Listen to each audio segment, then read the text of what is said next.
What's up, friends? This episode of Power Spike is brought to you by Trolli Sour Bright Crawlers, the multi-flavored sour gummy worms that want nothing more than for you to chew their delicious sour heads and bodies into pieces.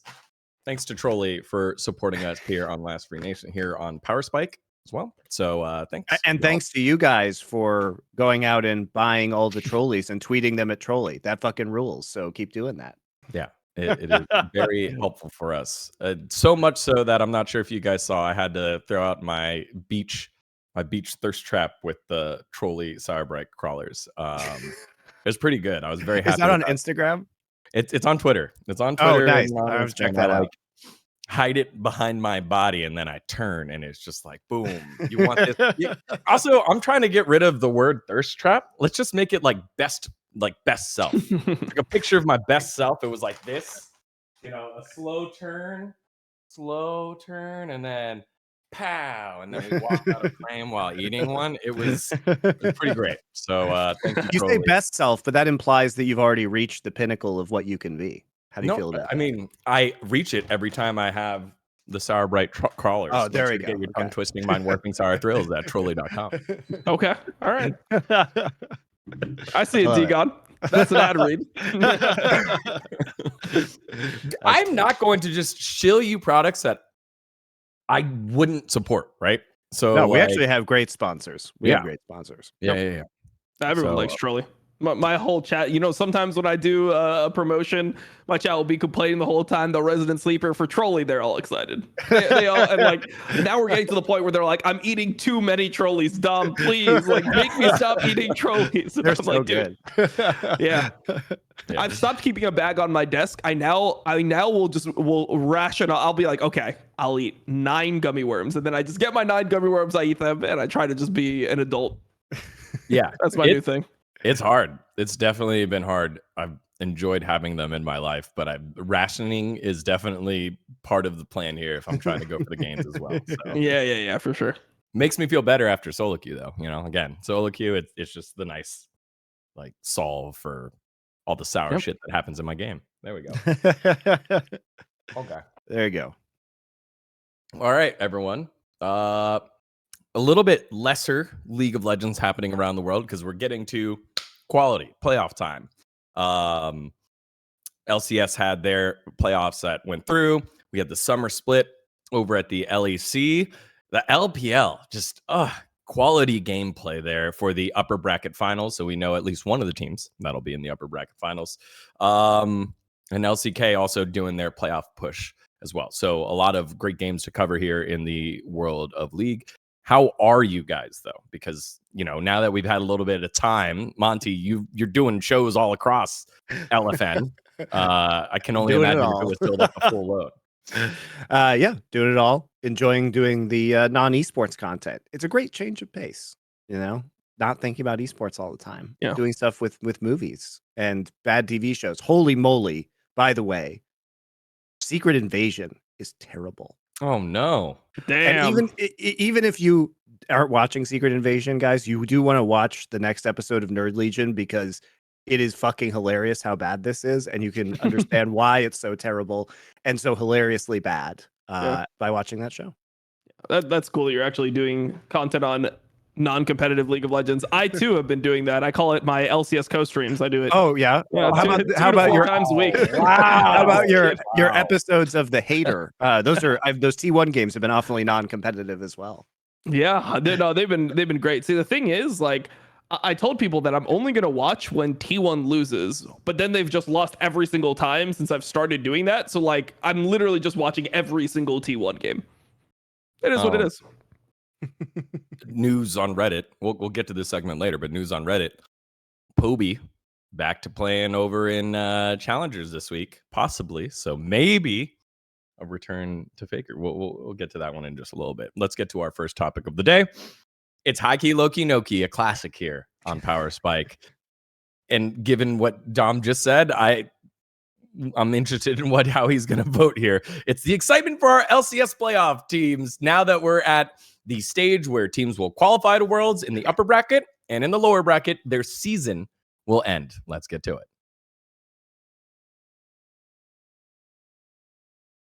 Alrighty. So we have our upper bracket matchups that basically the winner will go to Worlds no matter what, because the lowest you'll place is third in Cloud9 versus EG and Golden Guardians against NRG.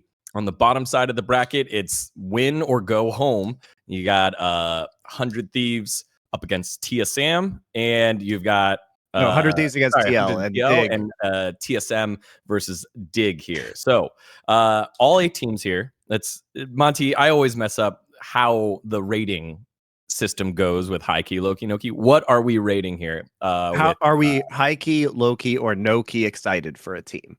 Just excited. Excited for the LCS playoffs. Like which teams are we most, middling, and least excited about watching? Okay, about watching. So it's not like high key, low key, no key about excited to win or excited. It's just about watching. There we go. That see, this is. We have to do entertainment because we know we're not getting quality Dgon.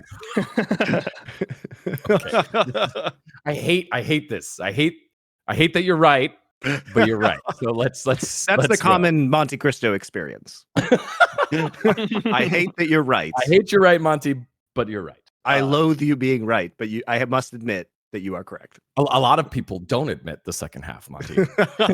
That's actually the entertainment. Okay, let's start with the negative. Dom, I don't know why I did that. Who are you no-key excited to watch for the LCS playoffs? So in terms of like my excitement for the team's success, because you gotta determine what is excitement. Like I'm always excited for failure, right? But like I'm using this as like, who am I excited to watch play with like some level of hope that they'll do well? I would say 100 Thieves is the team that I am the least excited about watching. I just think this team is shit. They're really annoying to watch. They don't do anything. They're boring too. Like that's the worst part. Not only are they bad, they're also boring. They don't do anything. Closer just like AFK farms. Quid is just not it. Like this guy could play 3 champions. He rotates between them. There's no thought behind team comps or anything. It's like, is Azir up? Okay, I pick Azir. Oh, Azir is down. Is Jace? Okay, I pick Jace. Oh, are they both down? I mean, I guess I'll pick like Tristana or some shit. That's how he goes about a champion pick. So when I'm watching 100 Thieves, I just don't care about their games. They're so lifeless. Now, them losing is pretty funny. Like it is pretty funny watching Dplus lose, I will say. But overall, they're just not an exciting team for me. It is impressive that Closer finally, as a jungler, managed to get his first blood participation in the final week of LCS, leading him to a whopping 5% in the regular season, including tiebreakers. Yeah, it's probably higher. It's probably like 5.5 or something, right? Because like it was only 18 games, so it wasn't a pure 5. It was like 5.6 maybe. Like not bad. So he finally did it, guys. That was the stat we were tracking with Closer, the former First Blood King to First Blood Peasant. No, that was because there was a tiebreaker, Dom. They played 19 games. Oh. But he had 1. That's still that. Okay. Yeah, so I'm still a little bit higher than 5%. Monte, what is technically it? A little bit. But yeah, it's still technically you are technically correct, which is the best kind of correct. So I appreciate that. But yeah, it is hilarious how this guy. By the way, Grizzly over in LCK, who's the new jungler for Hanwha Life, he has an 18% first blood rate, and he's lowest in that league. And this guy, his entire purpose is avoiding the other jungler in the early game. That is his drive in life, is counterpathing. That is what we've seen from Hanwha. And even a man who does not want to see the other jungler or visit a lane at any point in time and just wants to counter jungle and cross map objectives until his team reaches a late game state where they can team fight, even he has an 18% first blood rate. So Closer, just right, truly remarkable, like jungling performance. Just real quick. I'm not a jungle expert here, but I don't think I've ever heard the term counterpathing. I've heard counter jungling. Counterpathing. I had to invent it for Grizzly's jungle style, where he just avoids you at all times. I mean, Grizzly's there to play like it's solo queue. He's there to get strong in games. Like you can just make sure that you are not behind. Show up to a team fight, play your Viego or whatever the fuck you want to play, and carry a team fight. It's exactly. fine. It works. And it's better than what Clid did. Exactly. Clid was actively running it down. So as long as he just does nothing in the early game, it's already an improvement. Yep. Good, Dom. See, I gave you space. I gave you space there. I was ready for it. I heard the yeah for the wind up on the Clid joke, and I was like, oh no, please. All right, cool. Good job. Just a quick note, just because I had a couple of folks ping me about it. We brought up last week about Doublelift having issues. He posted that he was in the hospital. Yeah, very unfortunate. Which, as much as we always talk about Doublelift, the competitor and the influencer as a person, as a human being, and hope that he gets better and is getting better, it did not impede him being at practice. So they continued to scrim with him, and he was able to make it to practice and continue working through it. Let no one doubt Doublelift's drive to compete or his work ethic. Those have always been rock solid, for sure. So just wanted to push that one out there real quick because, it was passed on to me, and I was like, I guess we have a responsibility to go ahead and clarify that. All right. Monte, where are you in high key, low key, no key excitement for LCS playoff teams? I mean, it's got to be the 100 Thieves versus the 100 Thieves like TL match. Like I thought TL was going to do well, right? In these playoffs. I thought they would beat NRG. They were an odds on favorite. Instead, APA just looked completely shit. And I guess he got the yips from being in his first playoff games, but I don't think they're going to be doing anything given this. Like, I think they can probably at least take out 100 Thieves because we're not going to have probably a Quid dominates APA incident like we saw with Palafox. But TL looks just sad at this point in time. So pretty no-key excited for them at this stage after this showing, even if they do win this game. I mean, you can also take it out on Dignitas, man, because Rich is completely garbage at the moment. And while it was exciting to see him try and play Alawi and like carry on some of these Cassante games earlier in the split, it has not been working out, and one of their single points of success has now turned into a massive point of failure. Yep. So there you go. I mean, the team looks worse without Diamond. I know it's tough to say that, like, there's a world where, like, because Poom, I mean, most people would say that Poom is just a better player than Diamond, but the team looks so much worse when Poom plays. And also, like, the bot lane, it feels like they're completely thrown off. Like, Tomo and Poom, I don't know, nothing's going on there. They're always losing lane. They look confused as, like, to what the other one wants to do at almost all points. And I think it's just kind of strange because Diamond and Tomo had history and the team was doing well. I would say the team was overperforming. So even though Diamond didn't look the best, I think this roster change just actively hurt their chances of succeeding, or even, like, I guess making top 6. I guess that's a success for Dignitas at this point, coming from a 10th place finish in spring. Yeah, I mean, so from what I gathered from the interviews, I think since the change, I got to sit down with Santorin and then with Poom and Tomo themselves. He was a more, whether or not it was the right call, he was a decisive voice in comms. It was decisive. It clearly led to. I mean, he's a very talkative guy. Yeah, which I didn't fully know beforehand, because my interview with Diamond, I had an interview with Diamond the week before he got benched. It was 18 minutes and it was a really good conversation, but he also kind of mumbles a little bit and, like, is a little bit more of like when I think of, like, Diamond is like, oh, that's my teammate, he's a little shitter, like he's kind of like that kind of guy. Whereas Poom definitely takes the room a little bit more. And so I get that part, but as Dom said, the performance doesn't seem better. Like, it's tough. I mean, Poom is making less egregious plays. Like, you don't see Poom int and you're like, what the fuck, Poom? Like, the fuck happened to you? Which you have that with Diamond, where you're like, oh, he just inted the entire game. Like, that was intentional. He should be fined for this performance. Like, you have those moments with Diamond, but everything else kind of looks stable. Whereas with Poom, it's just like you're just losing bot lane every single game. You're just super, like, you're just down in CS, you're under your turret, then things are played, like, kind of suboptimally, where it's like he doesn't look as bad. I guess you don't have those, like, massive, ints that just are so blatant and so glaring, but the overall play of the team is worse. Someone in the chat throwing out, don't put it past Dig to self-sabotage themselves like they did with me and Dom's one of our favorites, Soligo in 2021, which I don't know if that's true, but that was the blue era, right? They put in blue over Soligo, and it was that was not good. So Well, there was the Yusui era. Oh yes, the Yusui era as well. The Yusui Yasuo getting played on in there. So Dig has got it wrong before.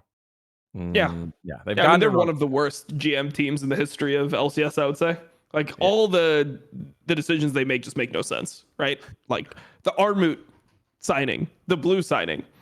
Like you just look at like when the team actually was doing well. I mean, I guess Dardoch did something. They had to kick Dardoch. I guess they got to pass on that because everyone's kicked Dardoch from their team at some point. And then they had the Yusui over Saligo thing. I mean, there's just so many issues they've had with roster changes. And the thing that's so weird about their roster changes is it's always at like the most insane time to actually do a roster change. Like your team was dog shit in spring. You were 10th place, 3-15. There was like a period where I think they were like 0-9 or like 0-10. It took them forever to even get their first win. Then you get a team that's actually overperforming. Most people would have them being a 8th, 9th, 10th place team before the split. And that's not to say, 8th because they're actually pretty good. It's just because people thought that TSM with their roster and IMT would just be so bad that Dignitas would be 8th based on the fact that they just have Jensen and Santorin on their roster. The team is performing like they're like 5th, 4th. They're actually doing pretty well in the standings. And then this just comes and they just lose 5 out of their last 6 since the roster swap. And now they're back into the 7th, 8th, and they look completely lost as a team. Well, they had more time to practice. Again, kind of a weird thing with 7-8. Yes, they are 1 loss out, but they had a whole week and change to prep. So we'll see how that one plays out there. All right, Dignitas, the least exciting here for Monte. I think when I think that this segment, I was gonna go with probably. I was trying to be cheeky and pick like a team like Cloud9. I'm not really excited to see Cloud9 because they're just gonna fucking dumpster EG, and it's this is their championship to win. But give me Dignitas as well. I'm only interested in it because I want to see if Jensen's longest historic consistent making it to world streak continues. That's like that really would be what I want to incredible if that happened. Right. So this is like a low risk, high reward, no excitement because if I get it wrong, that's pretty fucking exciting. That'd be awesome. I mean, they would have to win 3 best of 5s in order for that to happen. Without losing one. Well, we'll see. They signed Rich. Maybe they'll get it right. All right. Let's move to Loki. Who are we Loki excited about here, Monte? Who am I low-key excited about? NRG, honestly. As much as I have been underwhelmed by this team's performance this season, it looks like we're moving, and their macro has been absolutely atrocious at some points in time, which is weird because I would say last year, this was a team that looked a lot better and like could win via split pushing in a non-split pushing meta. Whereas right now you see a lot of carry tops that you think should be viable and they should be able to create map pressure using those carry tops with Dokla, and they just fuck it up for some reason. But that said, the meta is kind of, I feel like, moving in their direction, and especially with Ignar on this roster, who has long been kind of a signature Alistar player and a signature engage support. Like in Enchanter metas, he's been pretty shit, but in engage metas, he's always been quite strong.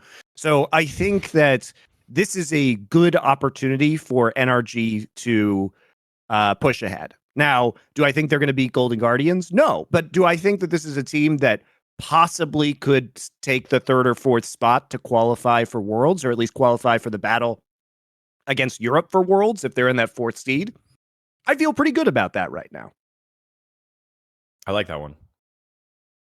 Future telling to come. Tom, how do you feel about it? Pretty much. For me, I have the same take that you have for putting like Cloud9 Noki excited, even though you ended up taking it back. I feel the same way about Loki. That's why I'm Loki excited for C9. I don't think they're doing well enough in North America considering who they're supposed to be. When you look at like other teams and roster changes that we've gone through, Cloud9 is the team where they've kept the core together for a year and a half now. I mean, if you want to go as far back as spring, obviously Fudge was role swapped and, Sven wasn't there yet, but Berserker was playing on that team with Blabber and Fudge. It's been almost 2 years now of this team playing together, and it doesn't feel like they're getting that much better. I feel like they know how to win North American games, but they don't show anything internationally. There's no like fire to their gameplay. There's nothing creative, nothing interesting. They're just good at like cosplaying a better team, like an international team in the LCS, where that shit just doesn't fly when you don't have the ability to win lanes, you don't have the ability to get ahead, and you're just always playing from behind. So I'm low-key excited for them because I think that they'll probably just win the split again. Yeah. But in terms of the way they play, I'm not very excited about their approach. Like them going internationally is where you're always looking with Cloud9. And there's nothing that's showing me that they'll be able to pull off some upset against a big team. Where on the other side of things, if you look at like who you'd compare them to in Europe, be G2.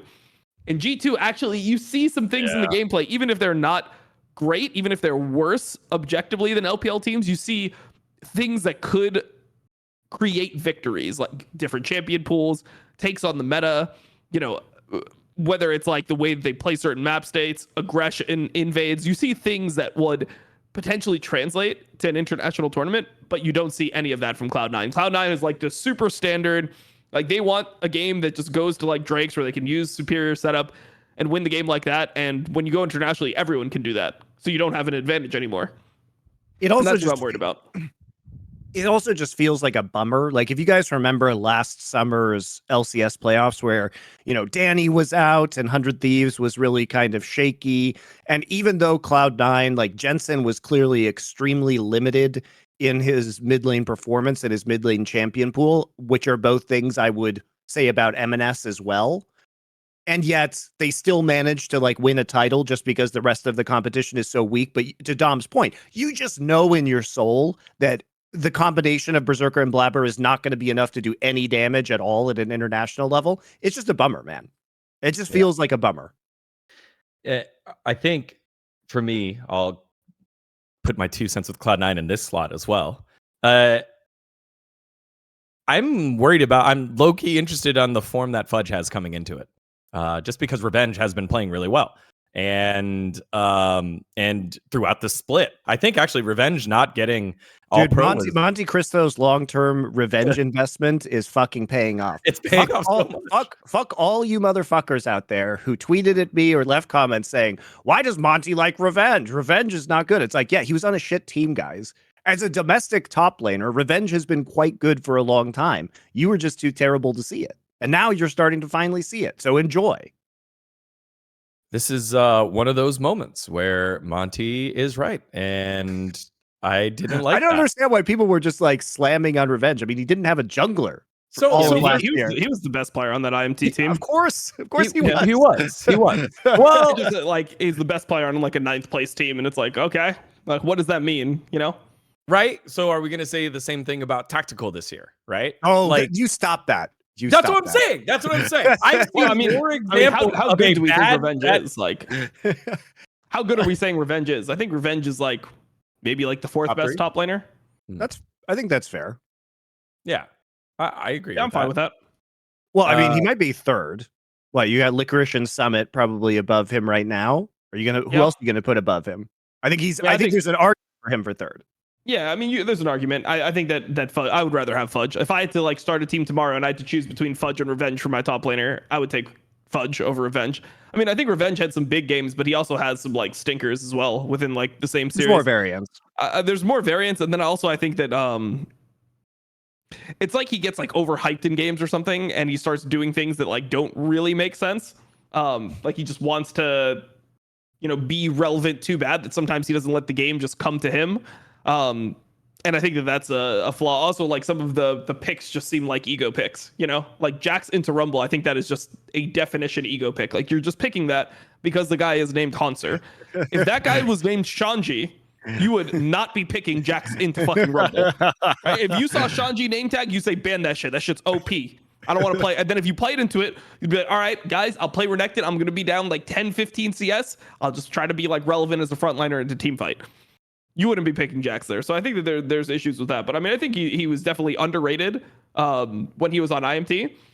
And hey, IMT, they made the decision to take solo over him, which is the distinction that I keep on bringing up to people.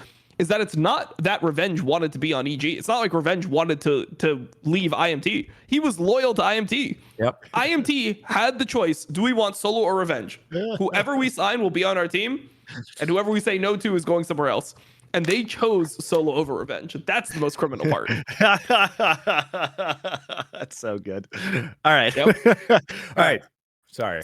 I derailed us here. My actual pick is Golden Guardians. I'm low-key excited about Golden Guardians living up to the hype. All right. I am high-key excited about Golden Guardians. Okay. Yeah, Why? me too. So I'll just take that one. We're all high-key. Well, I don't know what Dgon's high-key excited about. But Golden Guardians, like, honestly, this could be a run. Like, I don't think Cloud9 is like the foregone conclusion of winning this league. And with the way that, you know, if Licorice can pop off in a series in this meta, like Huhi has also been surprisingly good. They've consistently this year had the strong River Gory duo in 2v2. And if you can win some 2v2 fights early and Licorice gets a big lead, like this is a way Golden Guardians could legitimately win a title. Do I think they're the favorites? No. But do I think that unlike last split, where I didn't really think they had a shot just because of Licorice's regular season performance, maybe they do this time around. Maybe they do.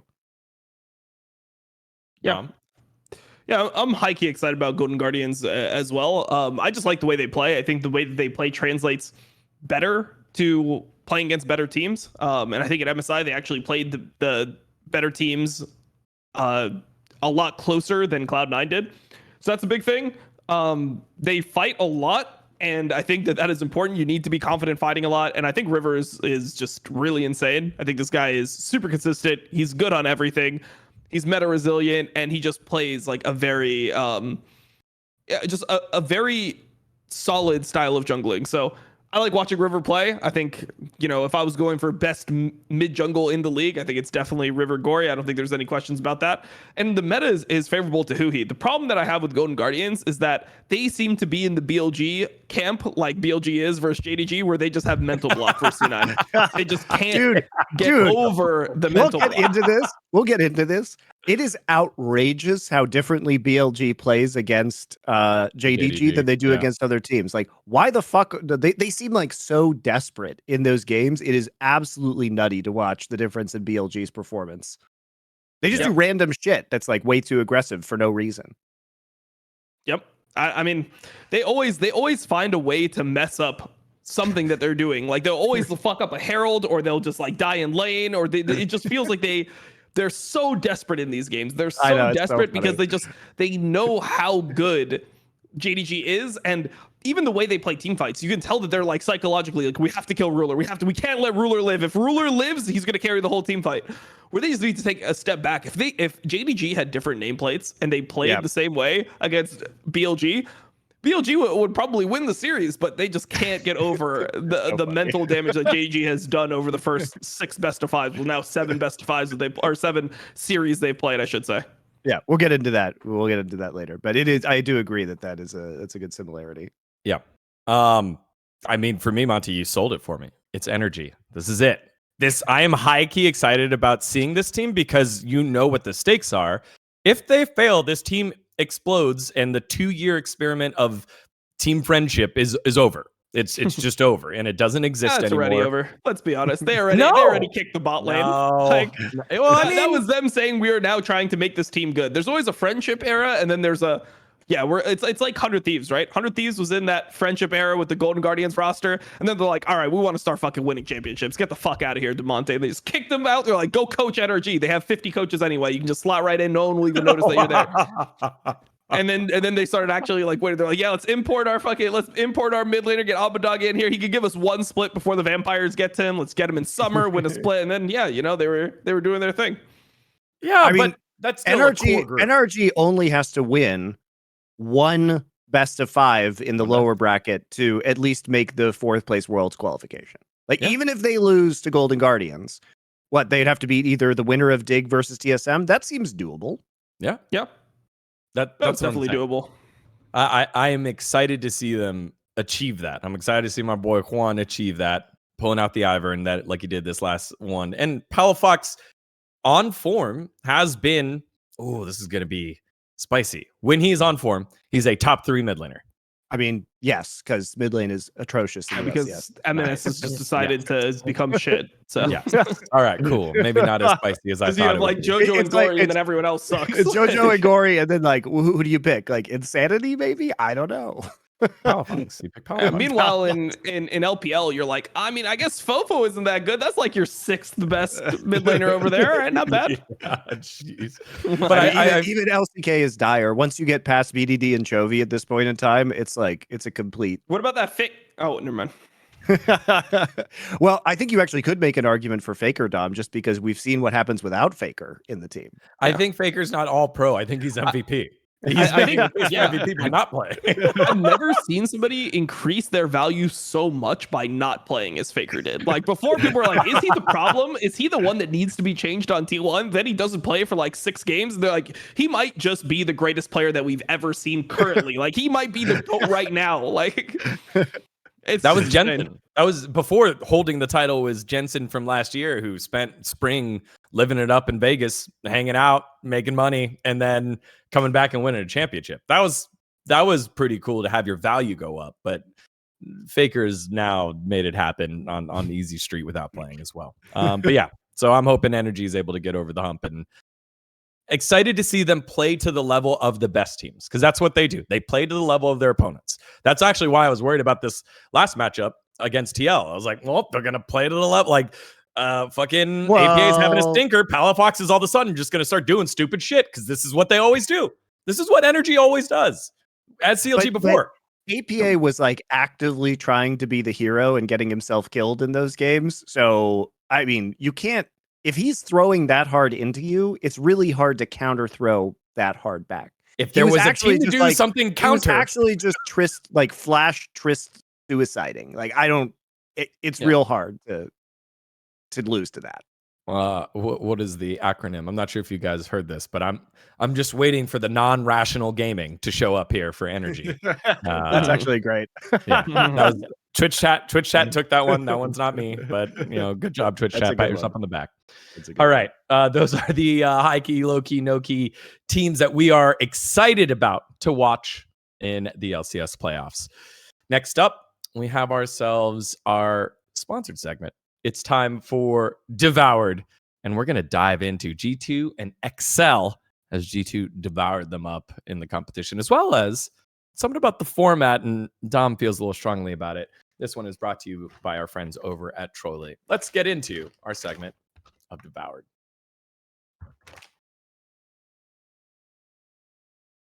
So G2 ended the fairy tale run of XL. Sorry, I'm chewing, whatever. You're devouring the Trolley Sour Bright Crawlers just like G2 devoured XL. XL Boom. is the worm in Dgon's G2 mouth. That's right. G2's my mouth. Okay, XL is putting their worm in Dgon's mouth. All I'm right, not following exactly, but I mean, just go with it. Just go with it. Okay. Actually, Dom, you get us out of this. How do I get us out of this? I mean, you're the one that put worms in your mouth. Like, I don't know, man. Like, you're the one that has to clarify your position. It's true. I mean, XL wasn't putting their worms in anyone's mouth, to be honest. They just. I mean, you wanted me to get us out. Abort. All right, we're out. Continue. We're out. Continue. G2 dominated XL. Devoured XL. Yeah, they completely devoured XL. I mean, XL, it was such a boring final, to be honest. It felt like they had no life. After game 1, you're like, ooh, is this just a 3-0? Because G2 played against them last week, and this is what I was saying before the series. It felt like XL's best chance to beat G2 was when G2 showed up and was having an off series. I didn't think that G2 was going to have another series. And G2 won when they were playing bad. So if they won when they were playing bad, what happens if they just play slightly more disciplined? And in this series, you saw G2 not having so many, like they weren't fighting all the time on just random terms. They were playing to the strength of their team comp. They're playing their cog Braum, waiting for good spikes, and they just won the game. Like that's what you expect out of G2 when they play against other teams domestically. This is what will give you confidence in the team going internationally, is the fact that they can play a solid game of League of Legends and just be a level up on their opponents. And that's all it was. I mean, XL just looked like they weren't winning. They were never winning this series. It looked like they were just completely outclassed. I also have to credit G2 because one of my complaints in that last series was that they were trying to like play counter picks instead of just playing the meta, right? Or trying to take power picks into, in their series. And guess what? Guess who got a bunch of Kai'Sa games this time around because they thought maybe we should just take the Kai'Sa away. And perhaps Caps can play that Kai'Sa in mid lane. And I just appreciated that they made those adjustments. I think also I'm pretty sure it was Mickey X in an interview after the game that I was listening to, where he said that in their first series they played really sloppy and like played too fast in the games, and that they didn't actually wait for their, which is true, yeah, to Dom's point, and they didn't wait for their comps to come online or take the correct fights, and that they felt like they did a lot better. I mean, we knew it was a bad day for G2. The whole comment that we were making is, if you are playing a Braum Kog'Maw comp, why are you in the enemy jungle invading at level 5? Like, why? And if you're going to play like that, sure, play like that, but then play champs that make sense for that style. Then fuck the Braum, fuck the Kog'Maw. We're going Samira. Like, we're going to play Samira, Kai'Sa, Draven, like Tristana 80 carry. We're going to play these aggressive 80 carries that want to take those fights. Like, don't draft for one condition and then play like you have super aggro, invade, win the game at level 5 champions. And that was really disappointing because that was G2's whole idea coming into the split, was that they were going to add another level to their gameplay where they no longer need to just stomp on your face in order to win. They could play slow, consistent games where they scale, play objectives well, set up, vision control, just standard good League of Legends, and they just went away with that. They went away from that, which is why Dylan said he was disappointed after that series. And now you saw them bounce back, reorient themselves. They're playing their comps the way they're meant to be played, and when they do that, they're just unbeatable in Europe.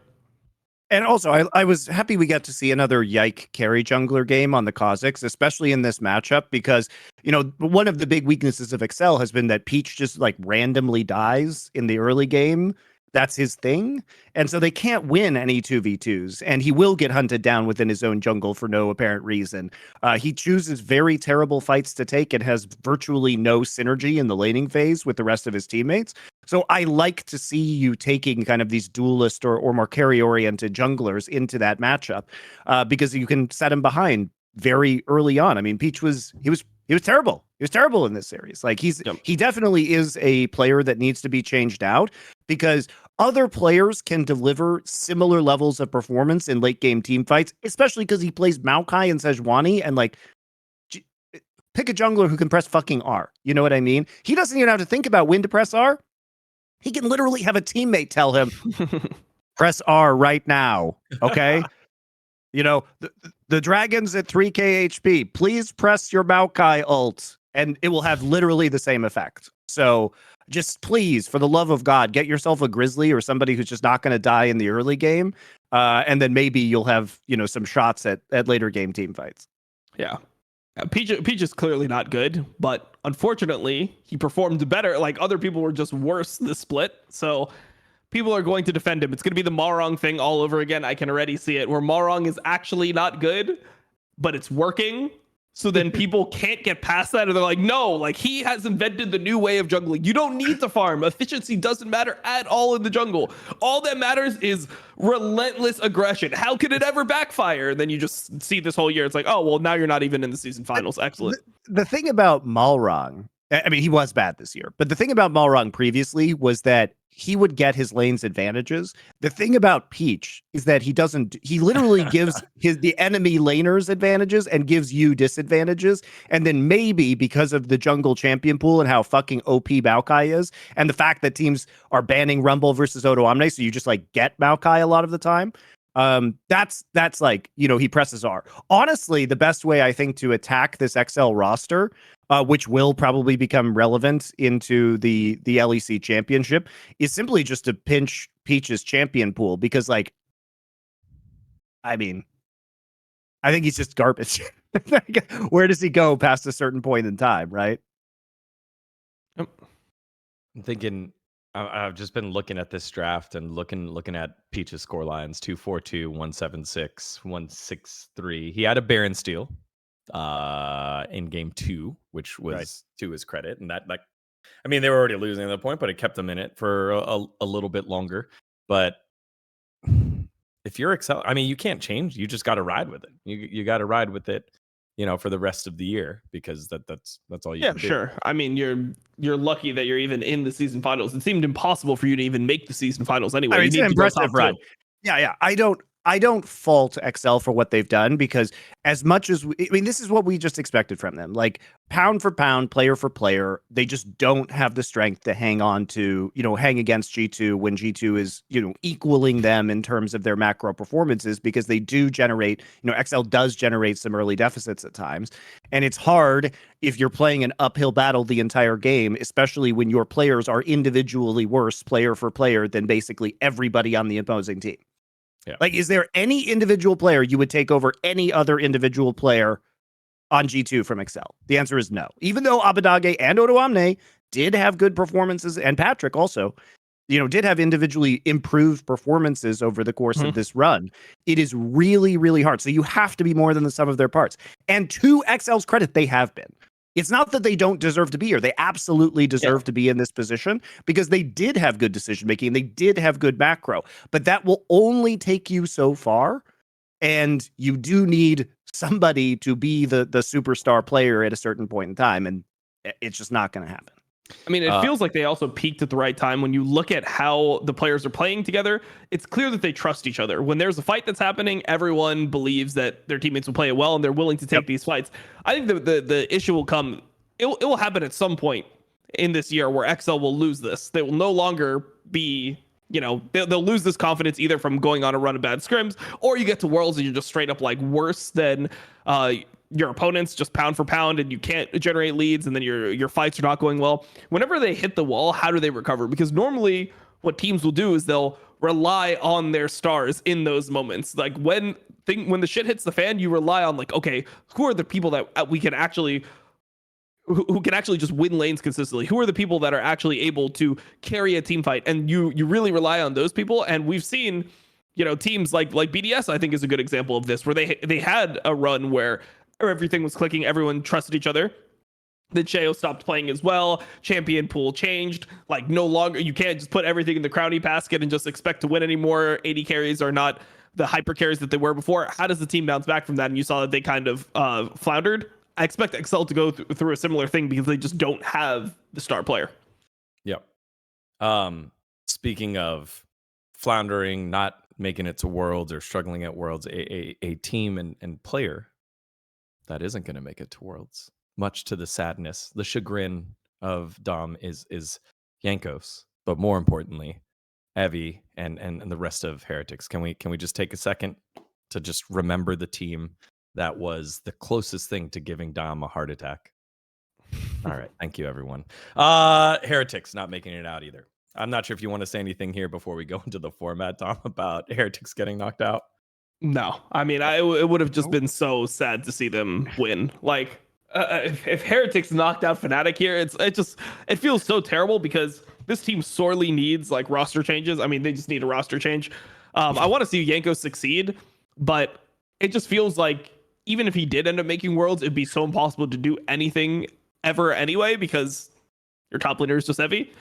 And hopefully this means that people see this and they're like, yeah, maybe we shouldn't just be importing, like, these, like, bottom tier talents into our league. It doesn't make any sense to me. I don't think that Europe got anything out of Evie being there. This is my whole stance from the beginning. I just didn't think it was a good pickup, and he just ended up being a massive liability on the team for the entire year. He had, like, a couple good series, I guess. He beat Adam. Like, I guess that's the bar now. If you beat Adam, you're suddenly good. But there's no way that you could say that this was an effective import for it's really, it's really just a credit to the coaching staff. I mean, Peter Dunn and CL are very good at masking team weaknesses, and, hiding Evie with some jungle pressure, and playing Renekton and Ornn was a feat in and of itself. But there were always going to be very limited pathways to success for this team, and they massively overperformed. And I think a lot of that is on the strategies that were used by the coaching staff and the drafts that were used by the coaching staff. And we've seen this from Peter Dunn. He is really, really good at min-maxing his roster strength. Even if there are flaws, he's really good at it, and he hides them pretty effectively. But there's a point where, you just can't do it anymore. And they There's desperately only need so many Orns and Renekton's that are available. That's right. And at some point, I would love to see Heretics come in with like a big, like, power carry top lane signing to kind of balance out, because Flackett's very versatile, but he's not necessarily like the superstar AD carry. But I think if you had like a really strong mid and top laner that had big carry potential, this could be a really interesting roster. We'll see what they do moving forward. Again, just props to Jankos. Again, I've done a lot of lose side interviews, and now I've done a couple of like season ending interviews, but then they did it on the broadcast, and we are like, Jankos, how do you feel? Trouble set that one up okay. And he went through staff member and player by player. A fucking class act. I really hope that Jankos finds some success here back in the future, missing him out on the world stage. But at least, we'll be getting his thoughts on Worlds and the, hopefully high level gameplay we get out of Worlds. Okay. Another thing that we wanted to touch on here in Devoured was the format.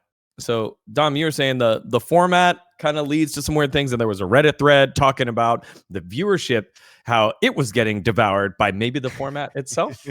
Yep, 53% down of what it was last year in summer. Now, what people will say is, well, this isn't really the summer finals. Like the real summer finals is the summer finals, and that's where you can compare. I'll guess that that's going to be down as well. I think that the problem that LEC suffered from is they tried to make like everything so hype and so important that people just lose interest. It's like, well, if everything's super hype, then nothing is hype. Then it's all just like the same. It's all the same. And then when you look at every other split, like the summer season is the least impactful season that you have, which is very weird because that's the season right before Worlds, and the way they try to supplement this is with the season finals. But in winter, first place goes to MSI. In spring, first place goes to MSI. In summer, first place doesn't qualify to Worlds. First place just gets 30 more points than second place. That's what you're fighting over. So just the overall like experience watching it. I mean, you get to the final and you're like, oh, so no one qualifies to Worlds from this final, and it doesn't even matter for seeding because the 30 point difference, it's rarely enough to change. Like if you look at all the teams where they are, like in the LEC, the championship points, the 30 point difference is pretty much like, it's pretty much 40 point difference between everyone. Like if BDS was in the final versus G2, for example, and like Mad Lions had also done well, like BDS is 60 points down on Mad Lions. Mad Lions is 100 points down on G2. So like 30 points at the end of the year matters very little. The argument that people will then make is that, oh, it's for an LEC title. Now, I really think it's super disingenuous what people are doing to try to make it seem like each one of these LEC titles is the same as an LEC title in a previous year. When you have 4 LEC titles a year, does that not just devalue it compared to 2 LEC titles a year? Like now people are making the argument that, oh, like Caps now has the most LEC titles. And the reason why I don't want these titles to count for as much is, imagine if we end up with another super team. Let's say we go into an era where Fnatic gets their shit together, right? And they're just winning, like this team is just winning everything. You can now win 8 titles in 2 years. Like we're going to have a team that is like, when you compare Caps' dominance as a player and how good he was, for how long he was good, like he was the best player in Europe for 3 years. He can only win 6 titles in 3 years. Whereas if now somebody's the best in 2, they have 8 titles to their name. Oh my God, look at how many more titles they have. And you get into this weird debate where you're like trying to compare GOATs and you always compare titles and we just act like they're all the same, where these titles just mean less. There's more of them. If they're more scarce, they're worth more. That's just fucking basic economics. So like, I don't understand where we're going with this format and how people are trying to conflate an old title with a new title. Like this summer split just feels like the least impactful because it doesn't guarantee a world spot. Maybe a first spot goes to Worlds, then it would be more hype. But I think overall the format is starting to like wear on people, and I mean the viewership reflects that. Like people just don't want to watch as much. So I think there's a couple things here. I do think the viewership is down because it isn't an apt comparison to summer of last year. The apt comparison is to the season playoffs. But yes, to your point, Dom, I also think there will be lower viewership for that. So I agree with your take there. Number 2, it's in a studio. That's another thing. Like it's in a studio where you win these titles, whereas before. I will get to all of this. So number 2, we do have, there was the issue of it being a very fast 3-0. So, and also with Excel, who is not a team that has a huge fan base. Obviously, if this is Fnatic, if this is Koi, This looks really, really different. Like, if Ibai is co-streaming this with Koi, Yeah, like, that's why it looks different. Yeah. is Is that like actually like there's more viewers on it, or is it just like Ibai? The most viewed match of the entire split was like Mad versus Koi, like a regular season match, because it's like Spanish orgs and Ibai's Spanish. Yeah. Like I don't know if that reflects like the hype in the league or the interest in the league. Sure. I mean, LFL also has massive viewership despite not being a tier 1 competition. But anyway, moving forward, I think that it's not an issue. So there's a couple things. It's not a fundamental issue with the format as it's scheduled. I think it would be better to have the summer split be a slightly different format that includes the championship, so you have a more robust playoff system.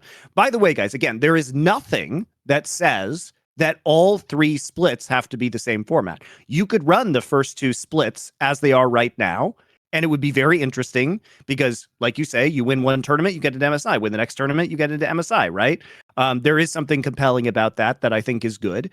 And then instead of having the same format in summer, you do a slightly elongated format to a more robust playoff bracket, and you basically combine the season championship with the summer the summer split, right? Yeah. So you just invent a new format so that there is, to your point, more hype and more weight going in, because it is kind of lame that nobody even got a guaranteed world slot off of summer, which I agree with you does make it worthless. And both teams are locked in. Like you got to also understand, like there was more hype on like Fnatic XL because there was still something at stake, but a lot of times there's not going to be anything at stake in these later matches because you're going to have similar teams winning. So that's definitely something that matters. Yeah, that's a qualification / championship points issue and doesn't necessarily affect the value of summer. But that said, I still think that you should figure out a way to combine the championship finals into summer and just have it all be one longer event with a slightly different format than winter and spring.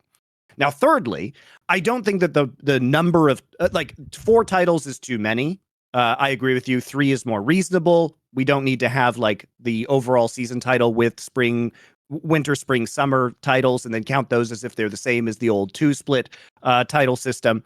But in the early days of League of Legends, when I was casting in Korea, so we're talking like 2012, 2013, 2014, we were running 3 tournaments a year. And there wasn't a lack of hype, guys. So first off, that's just bullshit. We had massive stadium events for each of the 3 finals, which obviously they are lacking due to budgetary constraints because but the difference is that you guys still had a portion. You had a portion that was not hype. You had best of ones. You had a season where it's like, okay, this is relaxed, and then you elevated it to like, oh, and now we're in an arena where now it's just the same thing. It's the same way. It's like best of ones really matter because 2 teams get eliminated. Best of 3s really matter because 4 teams get eliminated. Best of 5s really matter because somebody's going to win the split. And then it's just like, so you're supposed to just be like maximum hype for like all 6 weeks. And then then there's like a week break. And then there's another thing. Here's another part. There's a 3-week break. Why is there a 3-week break? Why the fuck is there a 3-week break between summer and the season finals? It makes no fucking sense. It's like, okay, now you're high. Oh, you like this shit? Like, you like all these best of 5s? You ready to see who qualifies for Worlds? Yeah, we'll see you in a month. Like, what also, the fuck is that? It's also just bad for the teams because they're going to have a very short time before they can go to Korea to boot camp. Meanwhile, LPL and LCS and LCK teams are going to be off for weeks and weeks and weeks. Right. Basically, Europe can't go to Korea to boot camp until a month after the other. Is there regions. any reason for the 3-week break? Has anyone ever said why there is a 3-week break in LEC? No, of course. There's no fucking reason. You know the reason. The reason is that they need a vacation. Right. Oh, is that actually the reason? I actually don't know the reason. I even trying to be cynical, I don't know what the reason is. I have no idea. Why 3 weeks is so bad for hype, man. 3 weeks is so bad for hype. Especially because we ended now, and LCS and LCK finals are on the 20th, the weekends of the the 19th and 20th of August. LPL finals are next weekend, right? Yeah. Or is this coming weekend? So you could just continue through and have that hype, or maybe take a week off, right? But I would just rather see a longer format that just continues through the same time period as the other leagues, so everybody's done at approximately the same time. Honestly, Dom, there may actually be higher viewership because the season finals are running when no one else is running. Yeah. Right? They're going to be the only things to watch. So maybe it actually will increase viewership. Why don't we just give teams world slots based off championship points? We cancel the season finals and we do it in December where no one else is playing. And then we'll get maximum hype on the viewership. That'll be perfect. Look, I'm just saying, like, I think that it could increase viewership, but I do agree that this needs to be changed. I don't think that there's a fundamental problem with the format. There's a fundamental problem with a lack of hype for the winter and spring titles because there's no escalation in terms of venue or scope. Now, we do know that this was a compromise that LEC made. They said, okay, we're sacrificing a stadium event and the cost associated with that because we're going to spend that money on having more days of competition to enact this new format. That is not going to be set in stone forever, guys, because as I've said repeatedly, we are heading into a world where there is likely to be another international tournament next year, which will mean that all leagues are going to have to take a break after winter to accommodate that format. And we are almost certainly going to see LCS moving to the new format, the LEC format or something similar. Like they might, like I said, they may tweak it so that, fix some of the kinks that we're talking about here in the LEC format. But I assume we are going to see the same format between LCS and LEC next year. So with that said, they may introduce additional budget to have additional stadium events if they are realigning all of the global leagues based around that assumption. This could have been a season where they wanted to test this, to pilot it without spending a lot more money. But I overall think that in the end, when the dust settles, we are going to see significantly improved viewership from LEC over the course of the year. Especially because they're just broadcasting more hours. So but that's to me, that doesn't matter. That's like if I just like stream more hours and I'm like, look, my stream is like grown. Like, look at how many more like viewable hours I did. Where it's like, no, like less people are interested. You're just fucking streaming to like 1,000 people that are asleep. Like, I'm sleeping on stream. Like, oh yeah, I'm only sleeping. And then I just like roll that into everything. But Dom, the only thing that matters is if they can sell those viewable hours to sponsors. And if they can, I think that there's actually a change coming. I think that that's like kind of like an old school way that people viewed things. Now I think people care way more about concurrent viewership when they come to sponsorships than doing like passive branding, because passive branding is what you do for viewable hours. Like that is the best way to maximize the viewable hours. And if you want to do targeted sponsorships, you want to do it when there's the most people watching. So I don't even think that viewable hours is a worthwhile stat. Like I don't give a fuck about viewable hours. So I don't know. I think that we will see an uptick in viewership for the season finals. I do think that even if that's the case, they should combine that to make it more meaningful into the summer split. There is nothing that says that any of the splits have to have any relationship to each other in terms of format. Like obviously that was true when LCS ran lock-in and then ran into the two splits. They were running something with a different format. Yeah. So there's lots of different ways you can do things. I do agree that changes need to be made, but on the whole, I am much happier with this iteration of a format than I was of endless best of one round robins. Like, can we just agree that this is better in even if it's not perfect and it can be fixed? I don't want to watch. I'm fucking sick of double round robin best of ones. Fuck that. Yeah, I mean, I could agree that. I mean, maybe it's better than double round robin best of ones. Like, I like that there's less best of ones. I don't like the best of fives being less hype and there being less best of fives though. Like, I mean, I think we can fix that. Yeah, I think we can fix that problem. Here's the last part, because I mean, I'm just here are like all my critiques. Hey, and if someone from LEC would actually, be able to take, like, I'm not the best with tone, Monte. When I'm passionate about something, that's fine. I say things in an abrasive way. Do you? If we can get past that, like, I think I actually have a point here. I think the last point is on the way that viewers can easily interpret the format, the ease of access to LEC. So many people watching LEC don't know what the fuck is going on. Like, before I started pointing out, okay, so this is how like Vitality can make the season finals. Like, they need 3 of these 4 conditions to happen. Before I had that tweet, before on the last day, I was like, by the way, for season finals, which is what matters, like if you care about Worlds qualification and everything, the thing that is the most hype, that's where they're doing the big event. This match actually doesn't matter at all because XL is locked 4th. G2 is locked first. People didn't even know, like, people are asking every day, how does this team make it? Wait, is Koi out? Like, so Vitality can still, like, did the conditions actually happen? Like, how many points does this team have? Like, it's so fucking confusing to the average viewer. It's so much easier for them to watch a format where it's like, there's just a gauntlet, right? It's like, you explain LPL, it's like, team that wins goes, second in points goes, and there's a gauntlet. You see, like, this is a qualification match. That's a qualification match. Watch the match. Oh, that team won. Okay, that team's in, you know? That's why you need to combine the season playoffs and summer. That's why it needs to happen, because then it'll be very clear, because you'll just say like, oh, you know, in order that you get X amount of points from this placement, right? And so you must achieve this placement within summer.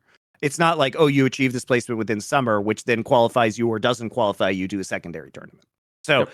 I think your point about clarity is well taken. I mean, I've been beating this drum for years, but I'm still in favor of MonteCristo's Mario Kart format, which is, again, about naming. It's just about naming, where instead of having Winter Split, you give it a name. So you call it like the Demacia Cup, and you call the next one the Noxus Cup. So it's like, you know, you like have TFT like the tournaments. Is that what they do in TFT tournaments? Yeah, Freljord Cup, Shurima Cup. Yeah, they took my fucking idea. Finally, I mean, Riot eventually takes all my ideas. But I've been saying this for years and years and years and years and years. I haven't removed LCS yet. That idea hasn't came through. But I don't want to remove LCS. I want to smash it together with LLL and CBLOL. That's what I want to do. Okay, and eventually we'll get to the Super League. We'll get there on a long enough timeline. I just have to wait. But call it Superliga, hosted in Spain. I have a whole idea about it. It'll be perfect. Very good, very good. But I do think you know, there's ways that you can make this more hype, because just having the shield, you can make unique trophies for each one. You have an identity and an aesthetic surrounding each league. Like, you can change the graphics packages and the way that the leagues look in order to match with that theme. You could also do special promotions for in-game sales. Like, you could be like, this is our Noxus Cup. Like, we are offering these Noxus champions at half price during, you know, I think there's really good ways you could sell digital goods by increasing the synergy with the actual brand of League of Legends. It would be a lot more hype than just like winter, spring, summer. You get the plate. Like it, I don't know if like somebody's like shooting something at you, you could block it with the plate, I guess. Like, maybe you can throw it like Captain America. It would be useful for an LCS trophy. Like, I need that shit when I go outside. Over there, you know, it's not as useful. Okay. But anyway, I think there's a lot more creative stuff you could do with the brand, and I would love to see that, just to make each thing feel really distinct and unique. And I think it would add to the hype. That's what I think. I love the 3-cup idea. I know I keep using sports references, generally obscure sports references. Here's another one. The Philippine Basketball League has a 3-cup season. It's the and like what you said, the rule set is different with each cup. The Commissioner's Cup, the Governor's Cup, and the Philippine Cup. The Commissioner's and Governor's Cup allow you to play with import players. So you can sign 1 to 2 import players, depending on which cup it is. And then the Philippine Cup. Dwight Howard will be there next season. Cool. Do you remember? So here you go. Do you remember Andre Blatch? Yes. He is a Filipino citizen now. So he imported over and then became a Filipino citizen. So now they can import someone else as well. Is he just like the biggest motherfucker over there? Is he just like no? Just there's some tall dudes, but yes, he is a monster. There are some tall dudes, and he's a monster. But I think you could also like. Sorry, continue. I think about this idea. You could also just name it after historic players. Like, it would be cool. Like the IWillDominate Cup. Like, that would be fucking sick. IWillDominate Cup in LCS. But in Europe, like having like an Expeke Cup would be a great idea. Now, the problem with this is, like, obviously if you had an Ocelot Cup, they would have already had to change the name. So you do run the risk of God knows what these people are going to do in the future. Yeah. It might make you have to change the name of your cups. Yeah, like we call it the McCree situation. That is. Wait, what's the McCree situation? No, you'll love this. You'll love this, Dom. So is it Overwatch drama? So in Overwatch, there was a developer named Jesse McCree, and did he like sexually assault someone or something? No, he did not. He was just.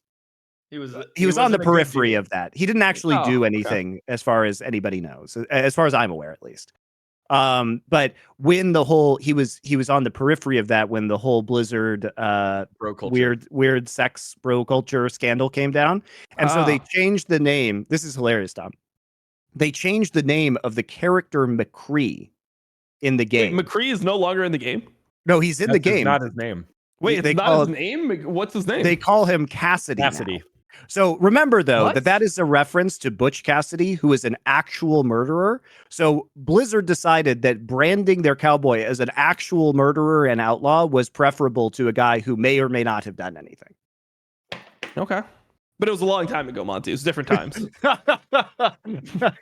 I just love Blizzard logic, man. It's like just don't choose a famous like murderous outlaw. Yeah, we had this really cool game, Warcraft 3. Let's never release a sequel to it. Fuck it. Hey, man, I started my casting and esports career in Warcraft 3. I would love that. You know, I first knew about you and Freak from Warcraft 3. I've watched WC3replays.com religiously. Like, I had that shit downloaded. Yeah, that was great. Those were good times. I made top 50 of a qualifier once, and I got my ass blasted, and then I just quit the game because I knew I would never be anything, and I just decided to play a game where you only control one character that was played by children and have a elongated career. Yeah, it's true. People don't realize how hard Warcraft 3 was. Like, imagine, guys, Warcraft 3 was so fucking hard to play. Imagine having 3 League of Legends champions, each with 4 abilities and 6 item slots, and an army, and they're all active. And like you're 90% of them were actives, and you'd be like you'd be microing like one group to like farm and the other like group to harass. Like it was, and you're macroing and building your base and maintaining your economy at the same time. It was so hard. I wasn't even good at it. It was crazy. Yeah, no, so great game. It's just like Faker then, right? Yeah, Faker was a Warcraft 3 player. Turns out. Yeah, he's still playing it to this day. He plays every game with T1. There was another game that actually it was my first in-person casting gig called Drop Zone. Did you guys hear about that? It was one player controlled 3 champs, heroes, and it was a 10, maybe 15 minute. It was timed game, but it was a MOBA. You had you had to clear some cores, and then you had to pick up the core and put it in like the scoring zone in the middle of the map. And you would pick your 3 champs, and then you'd work through it. And we had pros come and play it. Doublelift came and played at PAX. It's called Drop Zone? It was. It died on launch. It was too hard. That was basically what it came down to. It was too hard for the average player to play it. They were hands-on with community. It was super fun, but didn't quite work out. So I was just wondering if you'd heard of it. The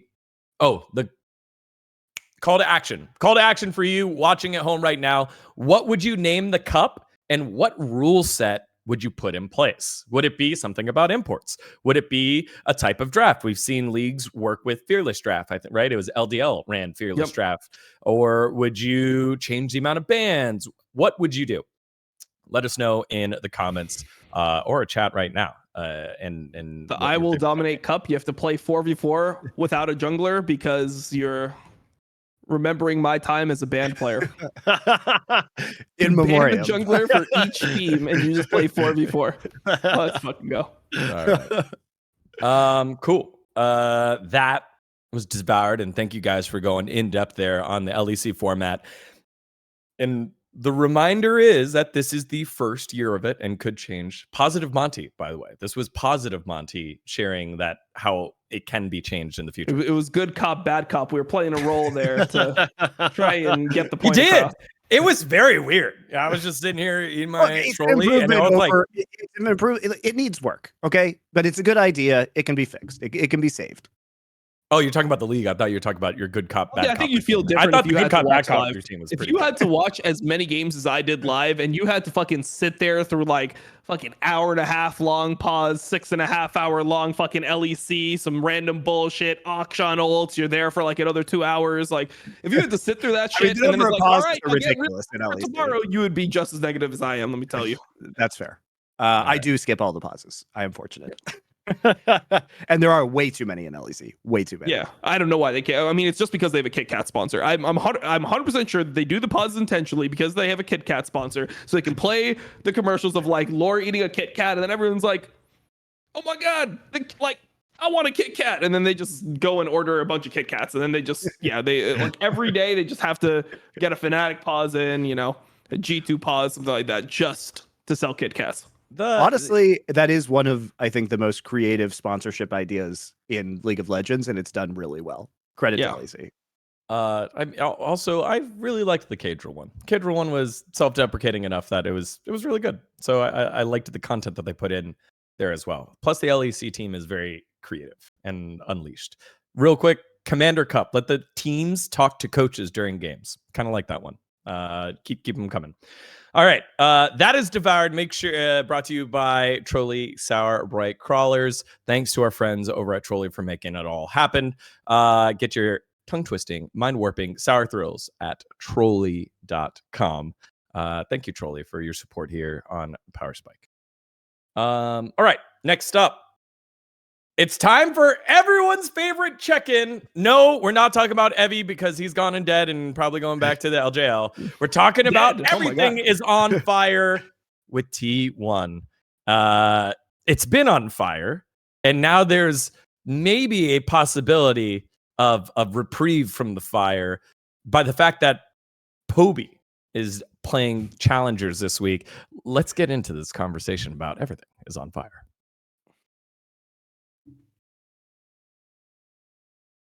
All right, it's the T1 Flame segment, as Chad is saying. So, time for you, Dom. Go.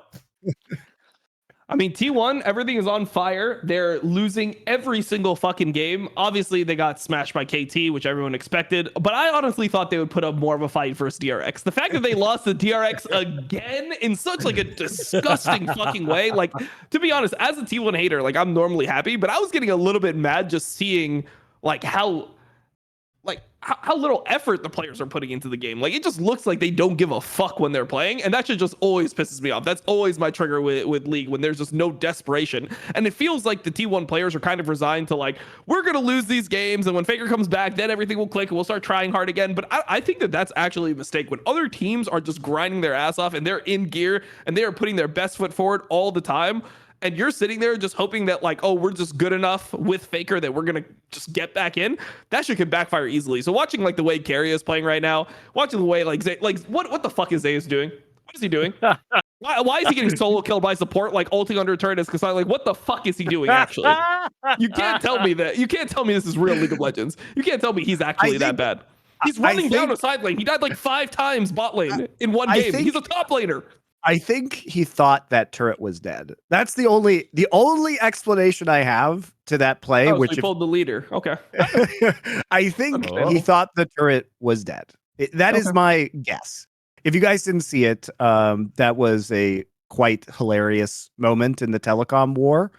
By the way, this was after he had egregiously inted in the 1v1 side lane versus Aiming, who had 13 kills on Vayne in that game.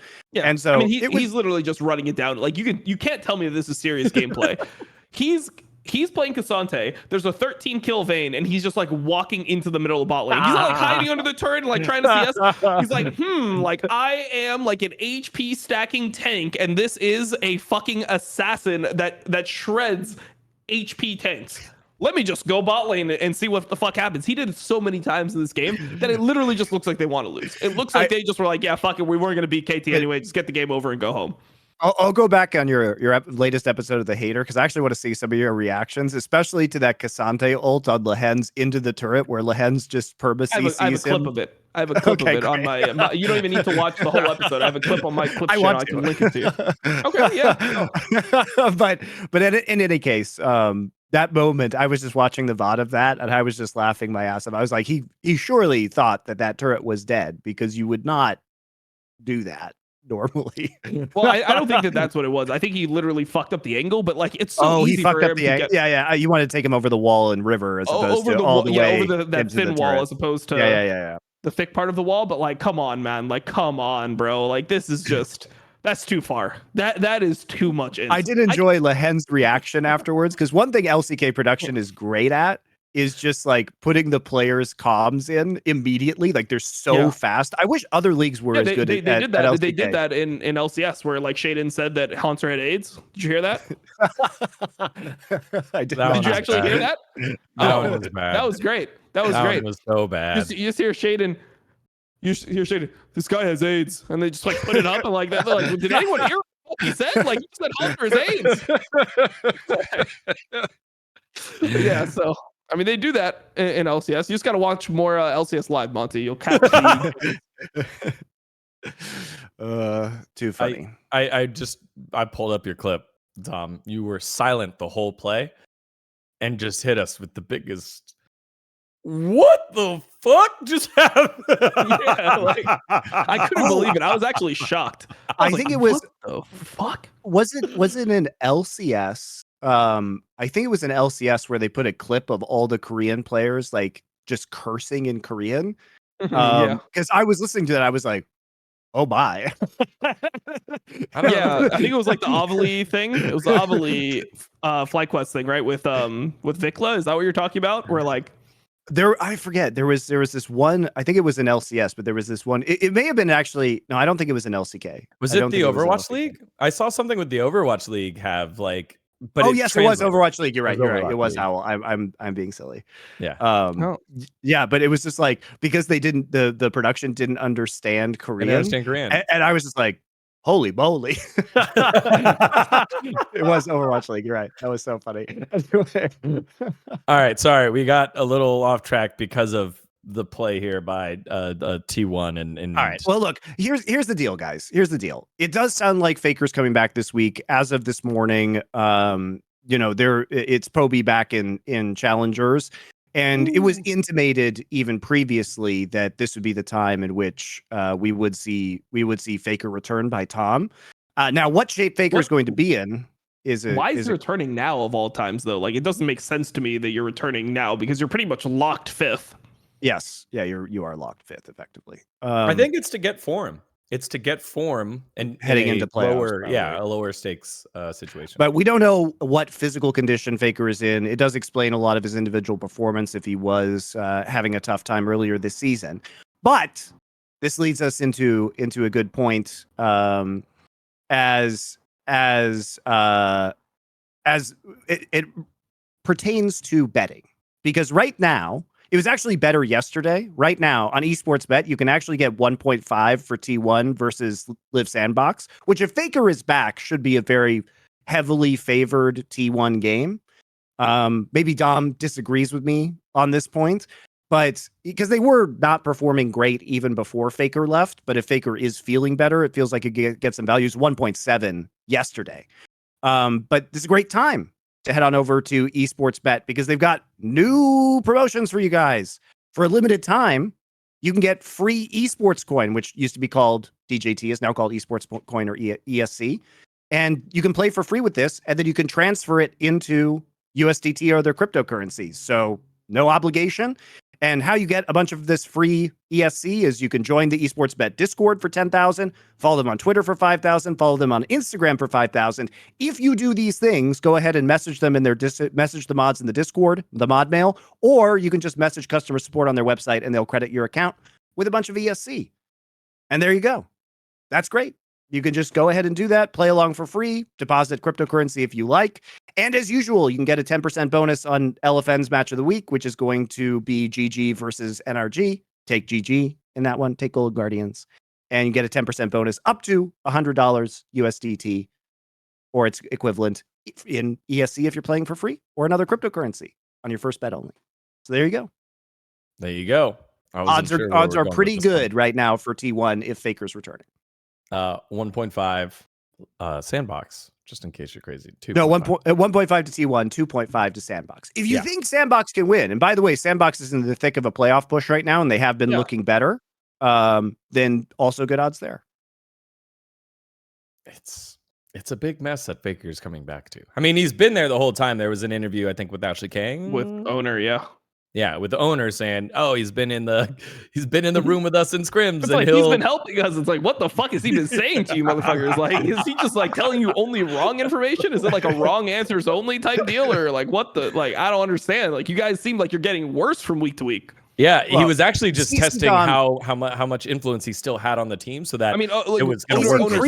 He's increasing his contract value for the next cycle. That's what he is actually because doing, if he teaches them wrong now, then when he comes back and teaches them right again, he will have increased value and leverage. It's genius. I like it. His contract doesn't expire until 2025, though, so gonna be a bit rough. Yeah. T1 are in a 5-game losing streak. They're 1-7 in their last 8, and they've got 2 more games to close out the season. How do you feel like they finish? It like literally doesn't even matter how they finish. I guess they can be 8-10. There you go. They win one, lose one. They play Guangdong, and I think that series is very winnable. Live Sandbox should be a little bit more difficult, but with Faker and considering Live Sandbox is their second game, so they get the easier match first. I think that it is certainly possible to win.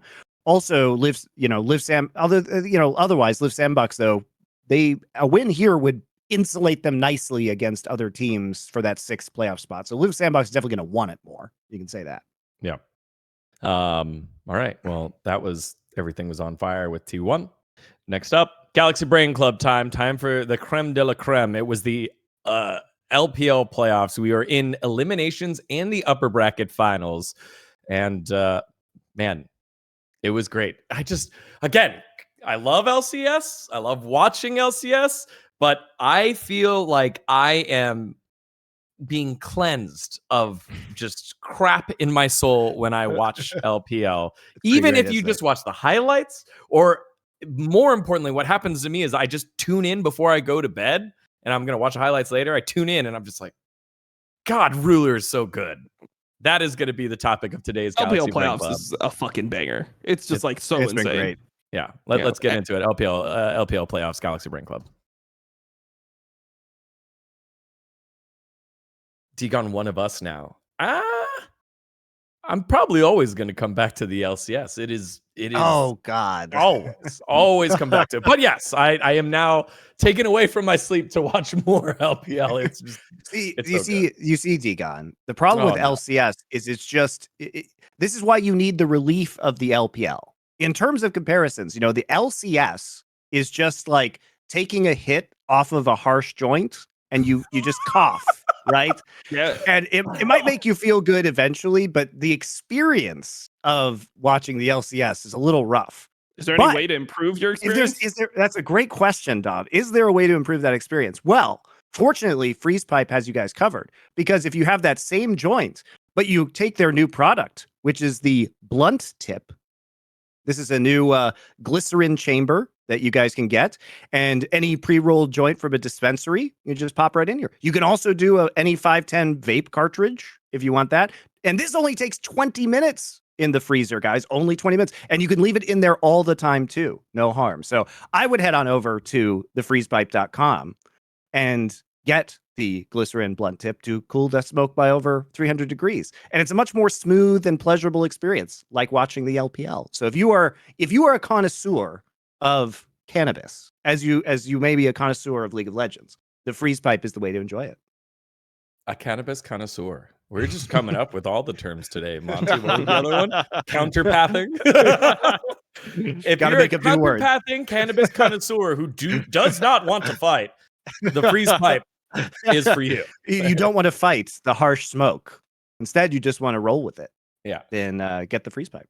Just throwing this one out there real quick. Also, just because it happened over at Raleigh, I'll be at the live event over in New Jersey. If you see me or us, come say hi and let us know. Like, we testimonials worked so well for us. It would love to see you and talk about our products, because again, we support things that support us. Like, Also, by the way, yeah, we do love that, and it does help us. And we are going to continue to do more awesome stuff with Freeze Pipe because they've been a great partner. And Thorne and I are going to do another cringe content episode. And if you check on Last Free Nation Twitter or on our Discord, you can submit video ideas for us, where we will get high again and we will watch cringe esports content, which is what we did in the past for 420. We'll be doing another one of those soon. So those are really fun, and they'll be on the Last Free Nation channels. And thank you to Freeze Pipe. And if you like Freeze Pipe, like you're saying, go to Dgon and be like, I love some Freeze Pipe, and offer up the cringe content you want to watch. Maybe, never mind. I'm not even gonna do it. What did you watch? What did you watch, Monte? What did we watch? Well, the biggest banger was the Heroes of New Earth final. In the basketball gym, which, by the way, is just spectacularly cringe. We did like the double lift Caitlyn cosplayer interview. Did you do the Unforgiven interview from Dgon? We will do that for the next one. It didn't Yeah. exist yet. I've seen it. It did not exist on April 20th when we released the last episode, but that is a good call. We can definitely do that one. Yes, please. And because I will love to hear you guys try to break down what I did, because I felt like I tried to do everything before I pulled the plug. All right. Okay, let's get into it. Right now, let's put LPL playoffs straight into our lungs and our brains and our soul, because it's been great. All the way up and down. Obviously OMG was eliminated earlier, but we still had ourselves the top 4 teams. Is that a fair statement? The top 4 teams in the LPL? I guess it is the top 4 teams in the LPL. Yep. Making it through the playoffs with BLG, JDG, LNG, and Top Esports all lined up there.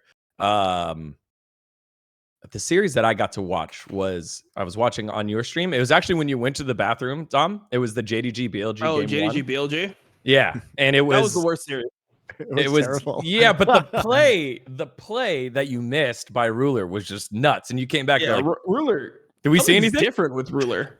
Something's different with Ruler. Like when he came to the LPL, like he became way more aggressive. I don't know what the fuck happened, but like his playstyle now is, this motherfucker is just a psycho. I don't know if it's just like confidence because they're winning so much, but he just seems like he's on another level right now. That guy is so fucking good. It is absolutely amazing. Because you have to look at Ruler's identity historically, which was the backline incredible clean up team 80 fighter, carry. Right? He was like Korean Reckless. But a lot better, sure. And Reckless used to be a lot better as well. I agree with you, Dom, though. It is amazing to watch him play within this roster. And what's so incredible is that he is really just playing on a knife's edge right now. His level of confidence is so high in his own abilities. His ability to min-max ultimate and summoner cooldowns is fucking crazy. Like, this guy seemingly knows exactly what abilities every other enemy and allied champion has up. And so he will never waste a summoner. You know what I mean? Like, he will hold them until the last possible second. And he just has such supreme confidence in his ability to make these plays and to draw people into his setups, especially with Xayah. I mean, some of the fucking like 5-man roots and stuff that he's getting down are crazy because of his patience. He's just so patient. And I think that's what's amazing about watching him play. Yep. And he's mega consistent with his ability to react to things. Like, I think that's why he's so patient, is he knows going into a fight, I need to use this ability for that ability. I need to use my cleanse for this ult. I need to use my flash for the zero wall. Like, he just has such a good formula that when the fight starts, it feels like you can never catch him off guard. It doesn't feel like you ever like surprise Ruler in a team fight where he's like, oh shit, like I wasn't expecting this guy to do something. Like, he always knows what the enemy's conditions are. And yeah, I mean, he's been on a different level this year. I don't know. I think that it's such a good pairing. That's the thing that I've been saying about JDG all year, is that the pairing of 369, Kanavi, and Missing, who are so insane at setting up team fights like that. They're so good at putting their carries in good positions to carry, and putting those guys with like one of the best cleanup 80 carries, one of the best team fighting 80 carries of all time, and Knight, who's just an absolute beast as well. Putting those two guys, like, it's such a good roster because you have everyone who knows their role. Like, when you watch the team fights, everyone knows what the fuck each other have to do. Yep. And I think that's a really, underrated part of JDG's success is that they're playing a specific style of League of Legends. And I don't think it's because 369 can't play a bunch of these carry top laners. It's that for his whole career. Like, sure, this is the first year where he's playing like weak side only. Yeah, I think he is doing his job within this team, and they've realized that Ruler is just so fucking good right now, and Knight is so fucking good that they can get away with just kind of having him on Gragas or Ornn or some of these like setup tank picks. The best Gragas in the world. I mean, Knight said he's Gragas himself. Gragas crazy, yeah. His Gragas, I love watching his Gragas, and he's really the only top laner out there actively picking the Gragas on this patch, and he's still looking amazing on. And there's nothing wrong with picking Gragas. Like, Gragas has a lot of favorable matchups into some of the more powerful top laners right now. Or the Renekton, right? But he's doing his job, and I think that's what's so great about JDG is that they're not egoing. Like 369 isn't out there like forcing forcing himself to be the star of this team. He is enabling other players in such a great way that it is really just playing to the strengths of JDG and the players that they have on this roster. It's an immense coaching job, honestly, to manage this many player egos and get past the language barrier. Oh wait, never mind. We only use that excuse. I get confused when we go. We do too many regions, Monte, and we go from LCS. I try to apply like the logic, and I realize that it's different leagues. Doesn't reply. No, my bad. Ruler just learned Chinese super fast, Yeah, he's just you learn like baby Chinese in Korea, I heard. So like surely he was just able to fluently pick up the entire language, and that's what's going on. It's have you seen Oppenheimer yet? No. Nope. Oh, okay. I will watch it later, but no. I went to Oppenheimer during the TSM EG match to spare myself some brain cells, and had a much more entertaining time, I feel. But there's a moment. I saw that Gen.G, they Oppenheimer into Dom1, and Dom1 actually played one game of it, and they still, even though they won lane, they still weren't able to win. So. Oh, we'll talk about that, I'm sure. Okay. Right. But Oppenheimer in that movie gives a theoretical physics speech in Dutch like 6 weeks after starting to learn the language. So it's probably the same thing with Ruler. After 6 weeks, you just knew Chinese and it's okay. Yeah. Perfect. I was gonna say when it came to Ruler themselves. Actually, what I was doing was I was looking at all the mid laners just between the teams that are still left, and it's just so fun to see the carousel that was last year in terms of mid lane, right? Knight coming from top to JDG, Yagao going from JDG over to BLG, see where everyone else ended up. And it's just oozing with talent. Who is the best player in the LPL playoffs that is left here, Dom? It's hard not to say Ruler. I mean, you can make arguments for a lot of different players, to be honest. Like, for example, when BLG doesn't play JDG, then players look completely different, right? When they don't play JDG, like maybe Bin could be considered up there, but I mean, BLG, they just they always end up losing. So it's hard to say. I think as much as I love Scout, and I do think he deserved the spring MVP, it was pretty clear that the main problem with the MVP voting in this split was that a bunch of the votes got split amongst various BLG and JDG players, so that it kind of just ended up with Scout, right? Yeah. Rather than I think Scout truly deserving it. I do think probably Ruler was more deserving of that accolade in this particular split of LPL. The other point I had, now I remember what it was that I stalled with this question, was to the 369 coaching job, making him like even in that series against JDG where he plays Gragas, then he plays Ornn, and then he plays Gnar. We contrast that to Summit, who is our stud and one of an MVP candidate, I guess you could say, for TL. Dom and I were covering it on Face Check. It's just he will not play the tanks. He will play anything but the tanks. I mean, that's and who Summit not is, right? support it.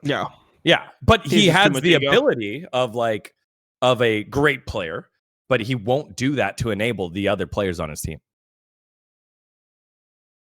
Liquid knew what they were buying. Was there any question that they didn't know what they were buying? I mean, it was abundantly clear after the Cloud9. Yeah. How crazy is that, though, that Bin has less ego? Bin has less ego than Summit. What? Yeah.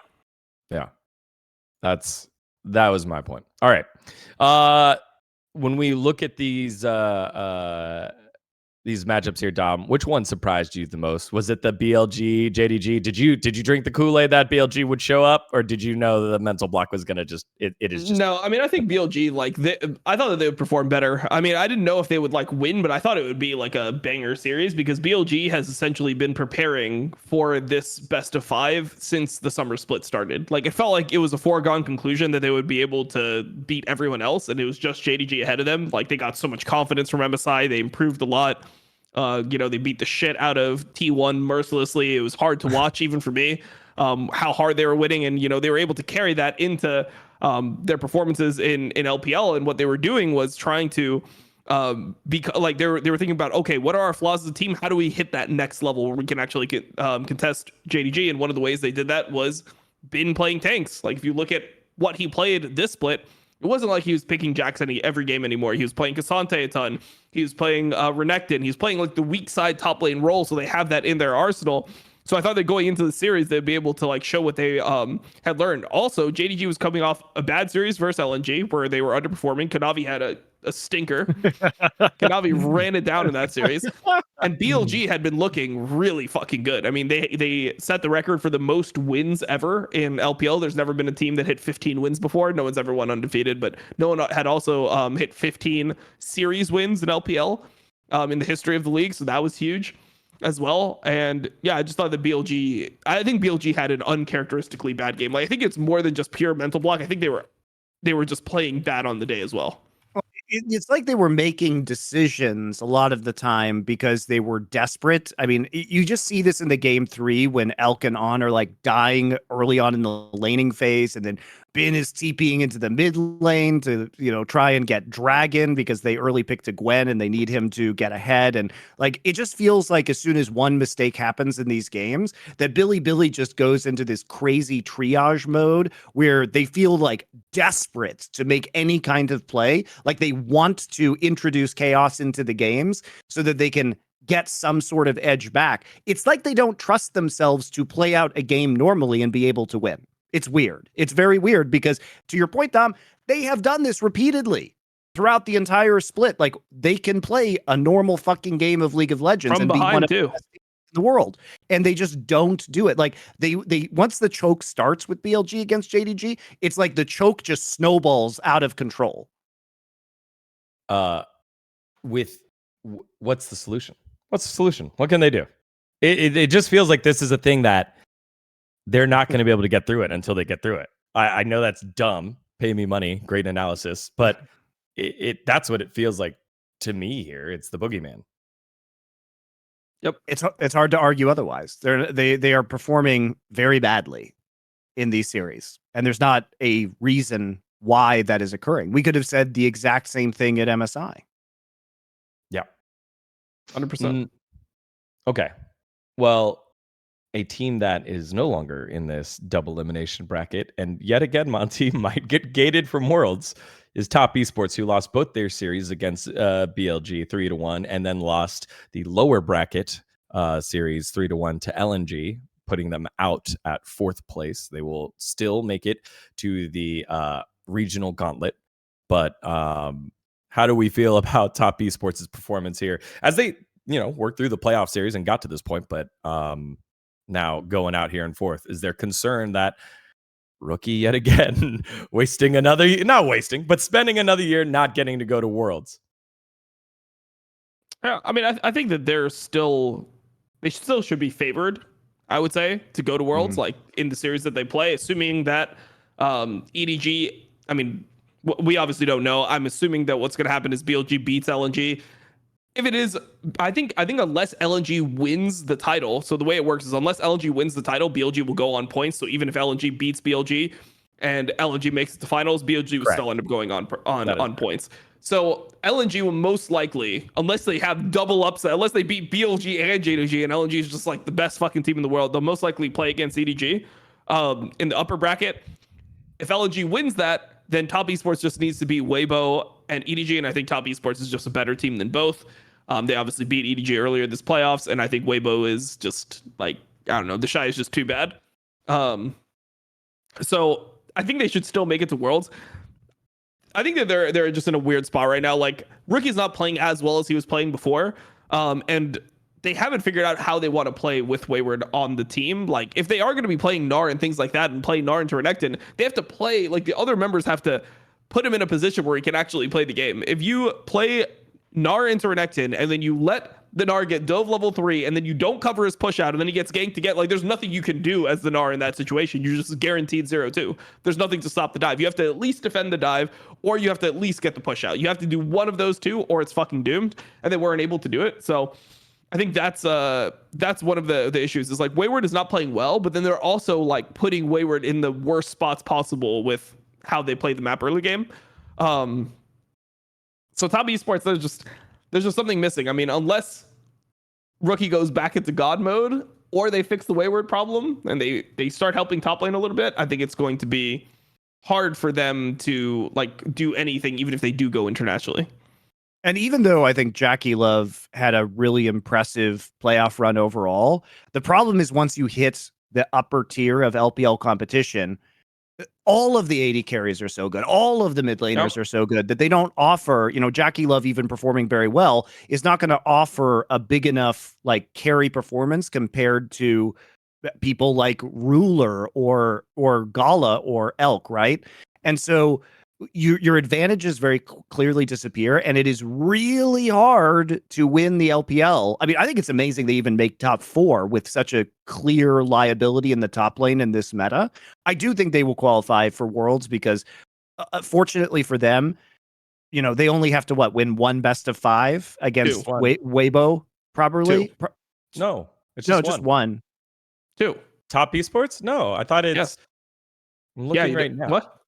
It's 2. Don't because in the regional finals, it's both first of the and teams? Second place. Yeah, it's first and second place. Final, both that qualify, second right? best of 2 for seeding. What? No, it's 2. So if top esports wins their best of 5 it literally against says, Weibo, are you on the fandom? It says qualification match. It tells you which 2 are the qualification matches. The winners? Oh, you're right. Yeah. Got it. I'm getting gaslit for free. You're right, because I don't know LPL. What the hell? That's what I was like, Tom. Don't you? We were listening to you. On this shit over here. What the fuck is going on? We were listening to you, Tom. That's what we weren't gaslighting you. We were listening to you. Oh, okay. No, you're right, because they prefer the top 2 seeds. So the 3rd and 4th seed only have to play one, and the winner of that, and basically it's a double elimination for the 3rd and 4th seed. It's a good system. Yeah. It's a good system. Yeah, you're correct. It's a good system.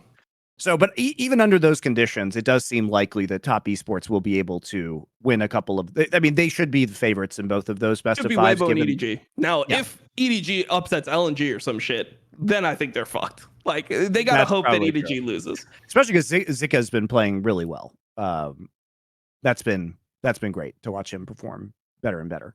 But yeah, I think it's very hard. What?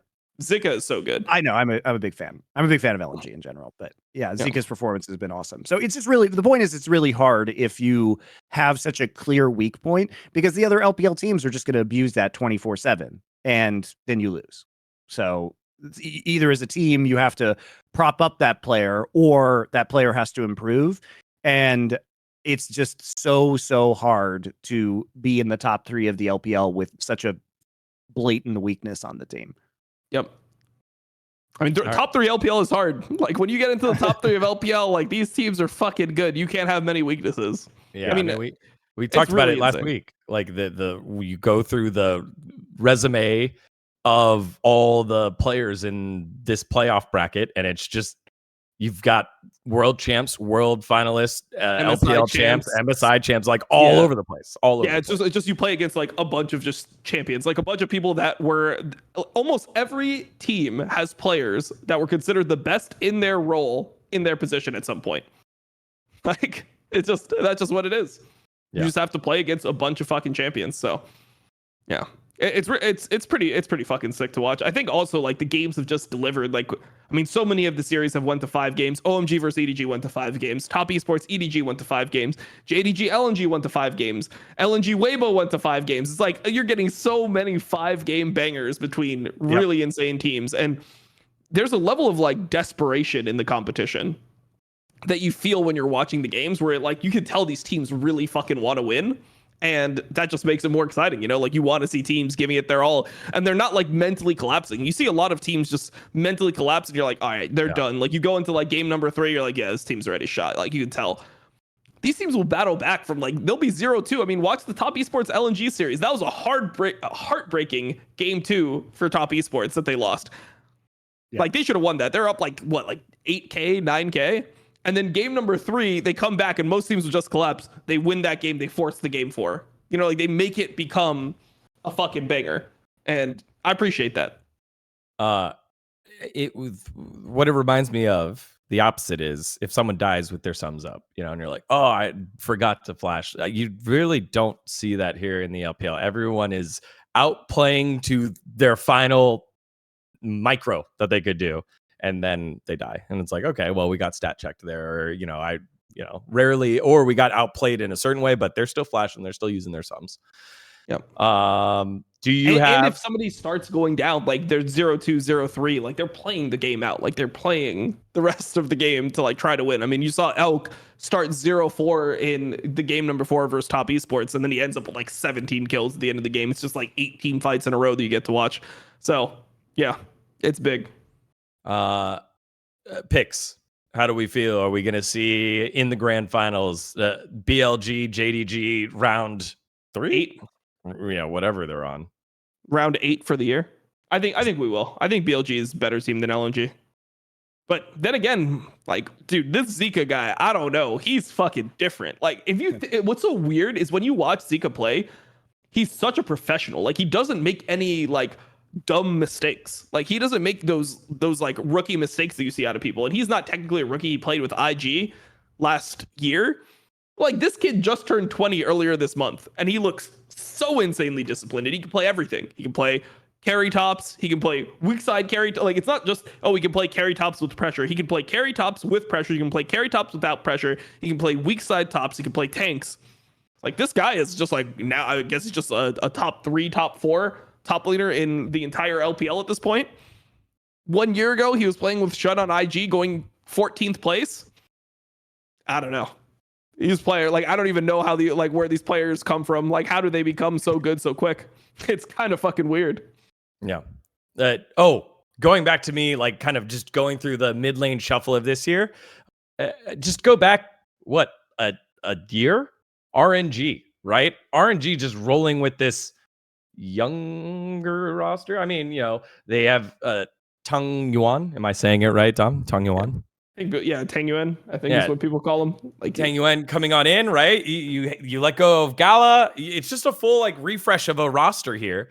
That's crazy. The pipeline of talent of like someone like RNG is like, yeah, we have established studs, and we're gonna make the gamble and go with brand new reload here. Last year when you were looking at like the top 4 of LPL, like two of them, like when you had Fodic and Hope playing in that top 4.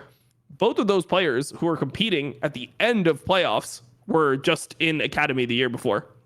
They were just Academy players. They got moved up, and then they're just competing there. Yeah. Just it's very fun to watch just the reload and the trust that they have in them. Okay. We will save the bracket predictions for Gauntlet for next week, because the show will have one of the, I guess, the lower bracket match already done, and it'll have 2 more matches left, so we'll predict that for next week. But them's the LPL playoffs. Make sure to go check it on out, and we can help you with that by taking a look at our final segment of the week, the certified banger of the week. One of the matches, we got 2 for you. A couple weeks we had like some lows. This week we got 2 matches for you in certified banger to close out the day. Let's take a look. All right, it's certified banger time. 1 from the LCK, 1 from the LPL. Since we're on the topic, let's continue down the LPL. What's your certified banger here, Dom? My certified banger. Well, mine was actually Gen.G versus Dom when I added it, but you know what? We'll just I got tricked. Yeah, I will just say my certified banger is LNG JDG, which was also insane series. I mean, it felt like LNG was just playing really well, and Zika was super impressive in this one. I think that this is a huge test. I mean, you're playing versus 369, who most people consider like best in the world, top 3 in the world at minimum. I've not heard any legitimate source say that 369 is not at least top 3. I mean, you could throw Keen and Bin up there with him, and that's it. And Zika played a good series, played a competitive series versus him. I just love how Zika just tries to big dick him in this series. He's like, fuck you. I'm playing Fiora into your tanks. Now, the heartbreak thing is like, it had everything that I love about LNG. It had the sick, like, Scout Tarzan synergy, getting some early kills. It had a surprisingly good, as you say, Zika performance. He feels like a player who's just been slowly powering up. Like, we've complimented him before for being so consistent as a player and doing his job, but he rarely has the has the style to try and, really punish somebody like he did right there. And he did get some really impressive early game advantages on the Fiora. And especially game 2 of this series was really a heartbreaker, I think, for LNG because they could have won it. So you also get to see the flaws of LNG, though, which is that they can struggle to play out win conditions at times, and they do make mistakes in the mid and late game in terms of their shot calling. Like, they shouldn't be taking fights all the time if you have a fed Fiora and your purpose is to split push with that Fiora. Like, maybe you just try and apply pressure and be a little bit more elusive on the map while you allow the Fiora to do what she needs to do instead of taking kind of garbage fights. But the other side of this is you see JDG, and this is what makes JDG so scary. Does it even matter if they make mistakes in the early game? Does it matter if Kanavi has a fucking terrible series where he's giving over a bunch of kills in the early game? Because just in the snap of your fingers, JDG can turn a 3,000 or 4,000 gold deficit into a game win, right? And they are so good at team fighting, and they are so good at skirmishing in the later stages of the game that it's very, very difficult unless you play an immaculate game to beat JDG. Yep. That's one of them. Dom, lead us into our second banger of the week. Let's say you wanted a little bit more of an LCK flavor. Yeah, I wanted Gen.G versus Dgon. I mean, I was hyped to watch the series. I actually VOD reviewed it on stream. It was interesting because Dgon had been playing with Bible, then they decided to go back to Kellen. They provide different things. I mean, everyone talks about Bible's shot calling, but Kellen is superior laner. It seems like he is just a better individual player. He doesn't get caught out as much either. That was another problem with Bible.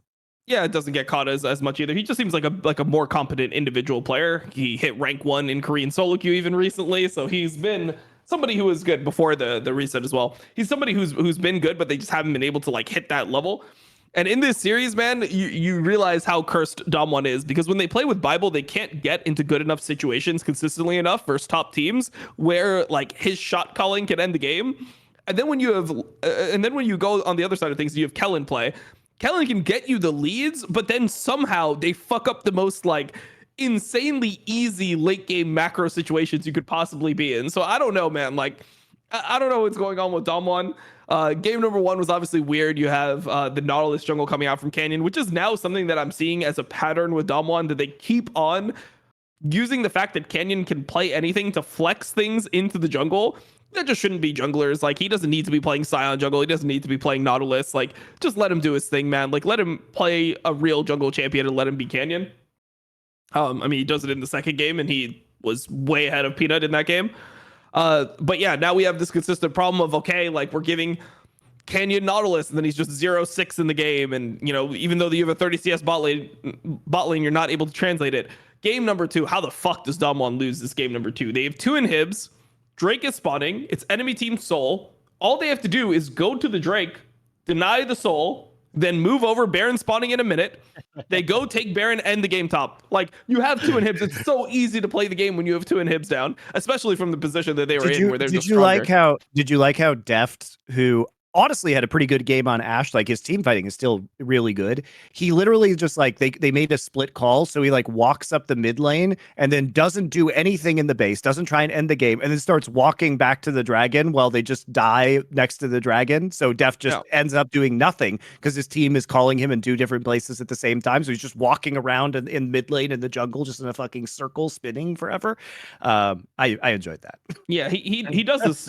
He does this actually quite frequently. There's other points where he just moves to things that he doesn't need to move to. In their first Baron, he's pushing top lane. They have 2 waves left on Baron, and they just start randomly going for a pick mid lane, and they all just collapse on mid, where it's dude, just push the lane and fucking take the turret. Let them come to you. Just play a normal 4-1. But they just make so many you can't tell me that Canyon and Showmaker are not smart enough as players to just win from these positions that they're in. I mean, I can tell you that, and I will tell you that. And what do you think about Beryl secretly being the mastermind this entire time? Nah, I've been watching Beryl too. I've been watching Beryl too.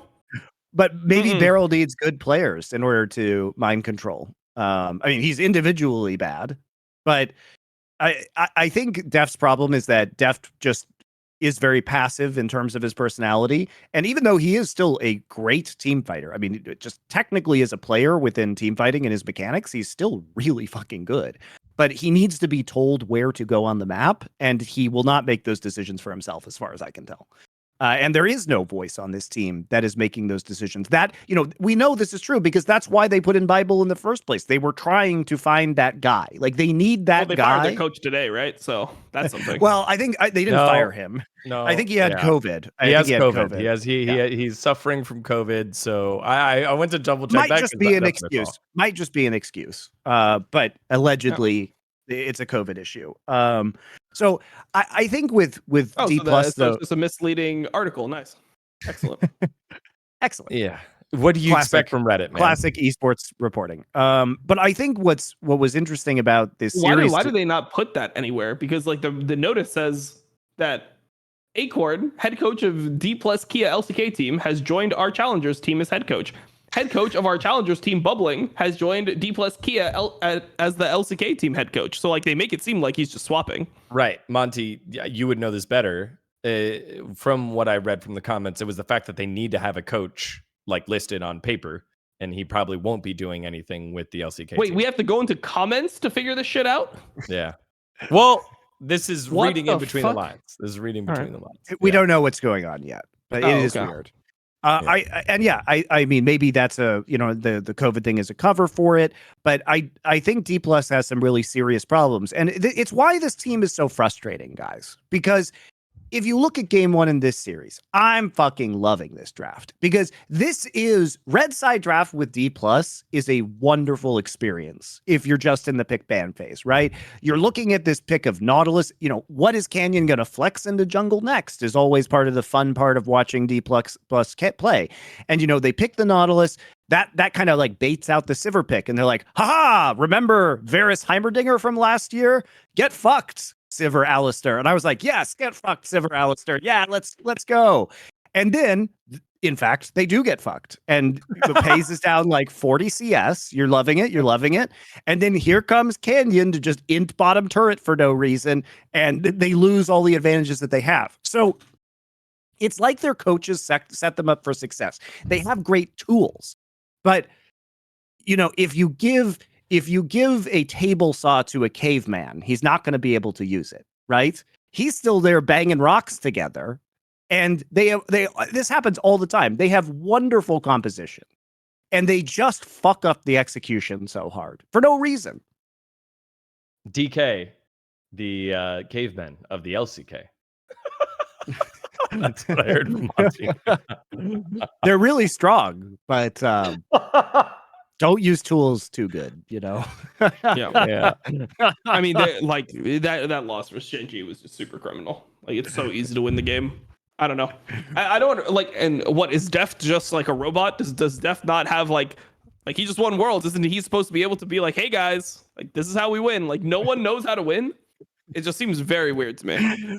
Yeah, in fact, they just made a split call. Like they wanted to get the Drake and end the game at the same time, and then they just ran around in circles on the map, and then they lost. Okay. All right. Well, it seems like it's even more than that, though. In the second game of the series, what their composition is designed to do is to grind down the enemy team composition over time, right? And basically stop engage. You're trying to play into Lilia and Arel and Ashe. So what you want to do is kite that out for the most part versus Gen.G's composition. But as soon as people start getting low, like they start trying to pursue Chovy under a turret, and Chovy did genuinely have an amazing play where he turned away a dive that was trying to finish him off. But just don't do it. It was a rushed ass dive, though. I mean, they could have done it if they just like waited for Showmaker to loop around, like just. Yeah, but also just don't do it. It's not. You don't have to do that. You don't have to do that. It's not worth the risk. It's not what your composition does. Like you do not have to take that. You already won the fight. Like take the W and walk away. That's the LCK way. The LPL way is you murder them all under the turret because they're murderable, and you just rely on the fact that you're better at murdering than they are at avoiding being murdered. Well, Chovy was very good in this case at avoiding being murdered. He is very good at that, though. He reminds me of a prime Phoenix in that situation. Man, you really don't like Jovi. He didn't say Piglet. I like Jovi. He's been great. He's been helping LPL for years now. Oh, wow. He's the LPL double agent. Anyway, I just get frustrated because you really felt in this series that Dplus could have won both of these games, and At yet least they game just two. they could have won game one. Come on, they had such a huge advantage in bot side. I don't know. Canyon was running it down pretty impossibly hard. If he hadn't done that, the rest of his team had set up a game-winning situation, and then he just decided to run it. I mean, they're pretty far from winning the game. like he started running it at like level 6, and he didn't stop until the game was over. You know, like. I mean, they got a Baron, but they have no clue how to use Baron. Like they got Baron. There's 4 outer turrets or 4 outer turrets up on the map, and for some reason they go down 1,000 gold during their own Baron power play when they should be generating like a 4K gold lead. They're very frustrating. Anyway, they're bad. Is the point? That's our certified banger of the week. All right, here's the question. Can T1 actually be better than either of these teams, Hanwha Life or Dom1? Can T1 actually get to Worlds? I don't think so. Oh, fuck, I hope they don't. I really hope they don't. But then I kind of hope that they do, but they like really suck, so I can make more hater episodes flaming them. But at the same time, it's very difficult. What is difficult? Because like I want them to win kind of, but then I also want them to lose every game. So like it's just the immediate pain versus the, prolonged gratification. Dom's edging on T1 right now. Yeah, that's what I was about to say. Yeah. He's like, I want edging on T1. Dom's just like, I want to come so badly, but I also want this pleasure to continue. Yeah, exactly. Exactly. And then there's like the chance that but it's not even just that. It's like, imagine if like there was also like a 5% chance of you coming blood. And then it's like, whoa, what the fuck? Do I actually maybe I should just maybe we should just get this over with right now. I like it. Yeah. I like it. It's like me and TSM. It's the same situation where it's like, I really want TSM to go to Worlds so they could lose harder in the end. But it's also funny if they don't go to Worlds. How do I reconcile this? What happens if T1 actually wins Worlds and then I just hate my life? That's what I'm trying to avoid here. Huh? Can we get some huhs, please? Okay. All right. That would be the blood cum scenario, Dgon. If you're not following, I can explain it to you. What are we saying? Well, it's been another fun episode of Power Spike. This is such a boomer ass channel. I always look at the Twitch chat. He has no 7 TV. There's nothing in here. There's no what are we saying. You just have to visualize what the emotes are. This channel was created before Twitch emotes existed. We just never update it. That's the problem. We just never update it. I like that. Makes me feel at home. All right, it's time to get out of here. That was our certified banger of the week. Gen.G, DK, and the LNG versus JDG. Make sure to go watch them in that order, in that order, so that you leave refreshed and cleaned and not wanting to come blood or whatever Dom just said. All right. Okay, with that's our show.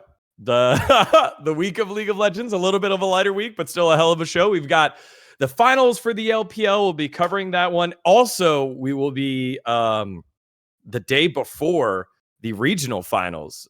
So I think one team will already be qualified by the time that we go live next week for the LPL.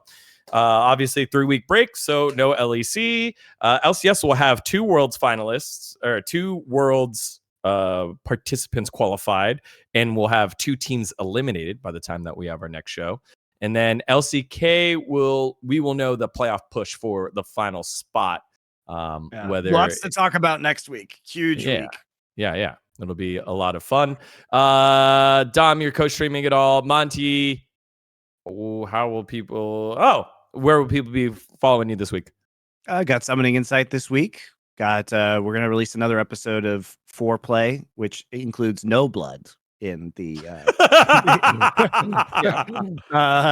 not watching T1 games. So. That's actually not true, because we're about to release an episode on Event Horizon in which there's quite a bit of blood as Sam Neill gouges out his own eyes in a spaceship. So you can enjoy that. Okay. Jesus. Yeah. And says where we're going, we won't need eyes to see, which is a terrible line. Just a That's terrible great. Wow. He gouges out his own eyes and says, "Where we're going, we won't need eyes to see." There's my Sam Neill impression for you. Thank you. Okay. All right. Time to go look up Sam Neill. I hit 100 interviews this week for the year at Dgon Esports. So thank you to the support for everyone. It's been great watching the numbers go up. The green arrow points up. Sponsorship has come in, and it's been really humbling to see that. So thank you to everyone for supporting my channel as well. If you want to support Last Free Nation, make sure to like and subscribe to all of our channels here on Last Free Nation, on Instagram, on TikTok, on YouTube. Obviously, if you're here on Twitch Live with us, thank you, homies. Spotify and Apple Podcasts, wherever you can go to get your content. We will be here knocking it out, both in the world of esports and now the culture. We got culture coming. Thank you, everyone, for watching. Thanks to all of our sponsors and all of our friends for supporting. We'll catch you next week for more Power Spike. See ya.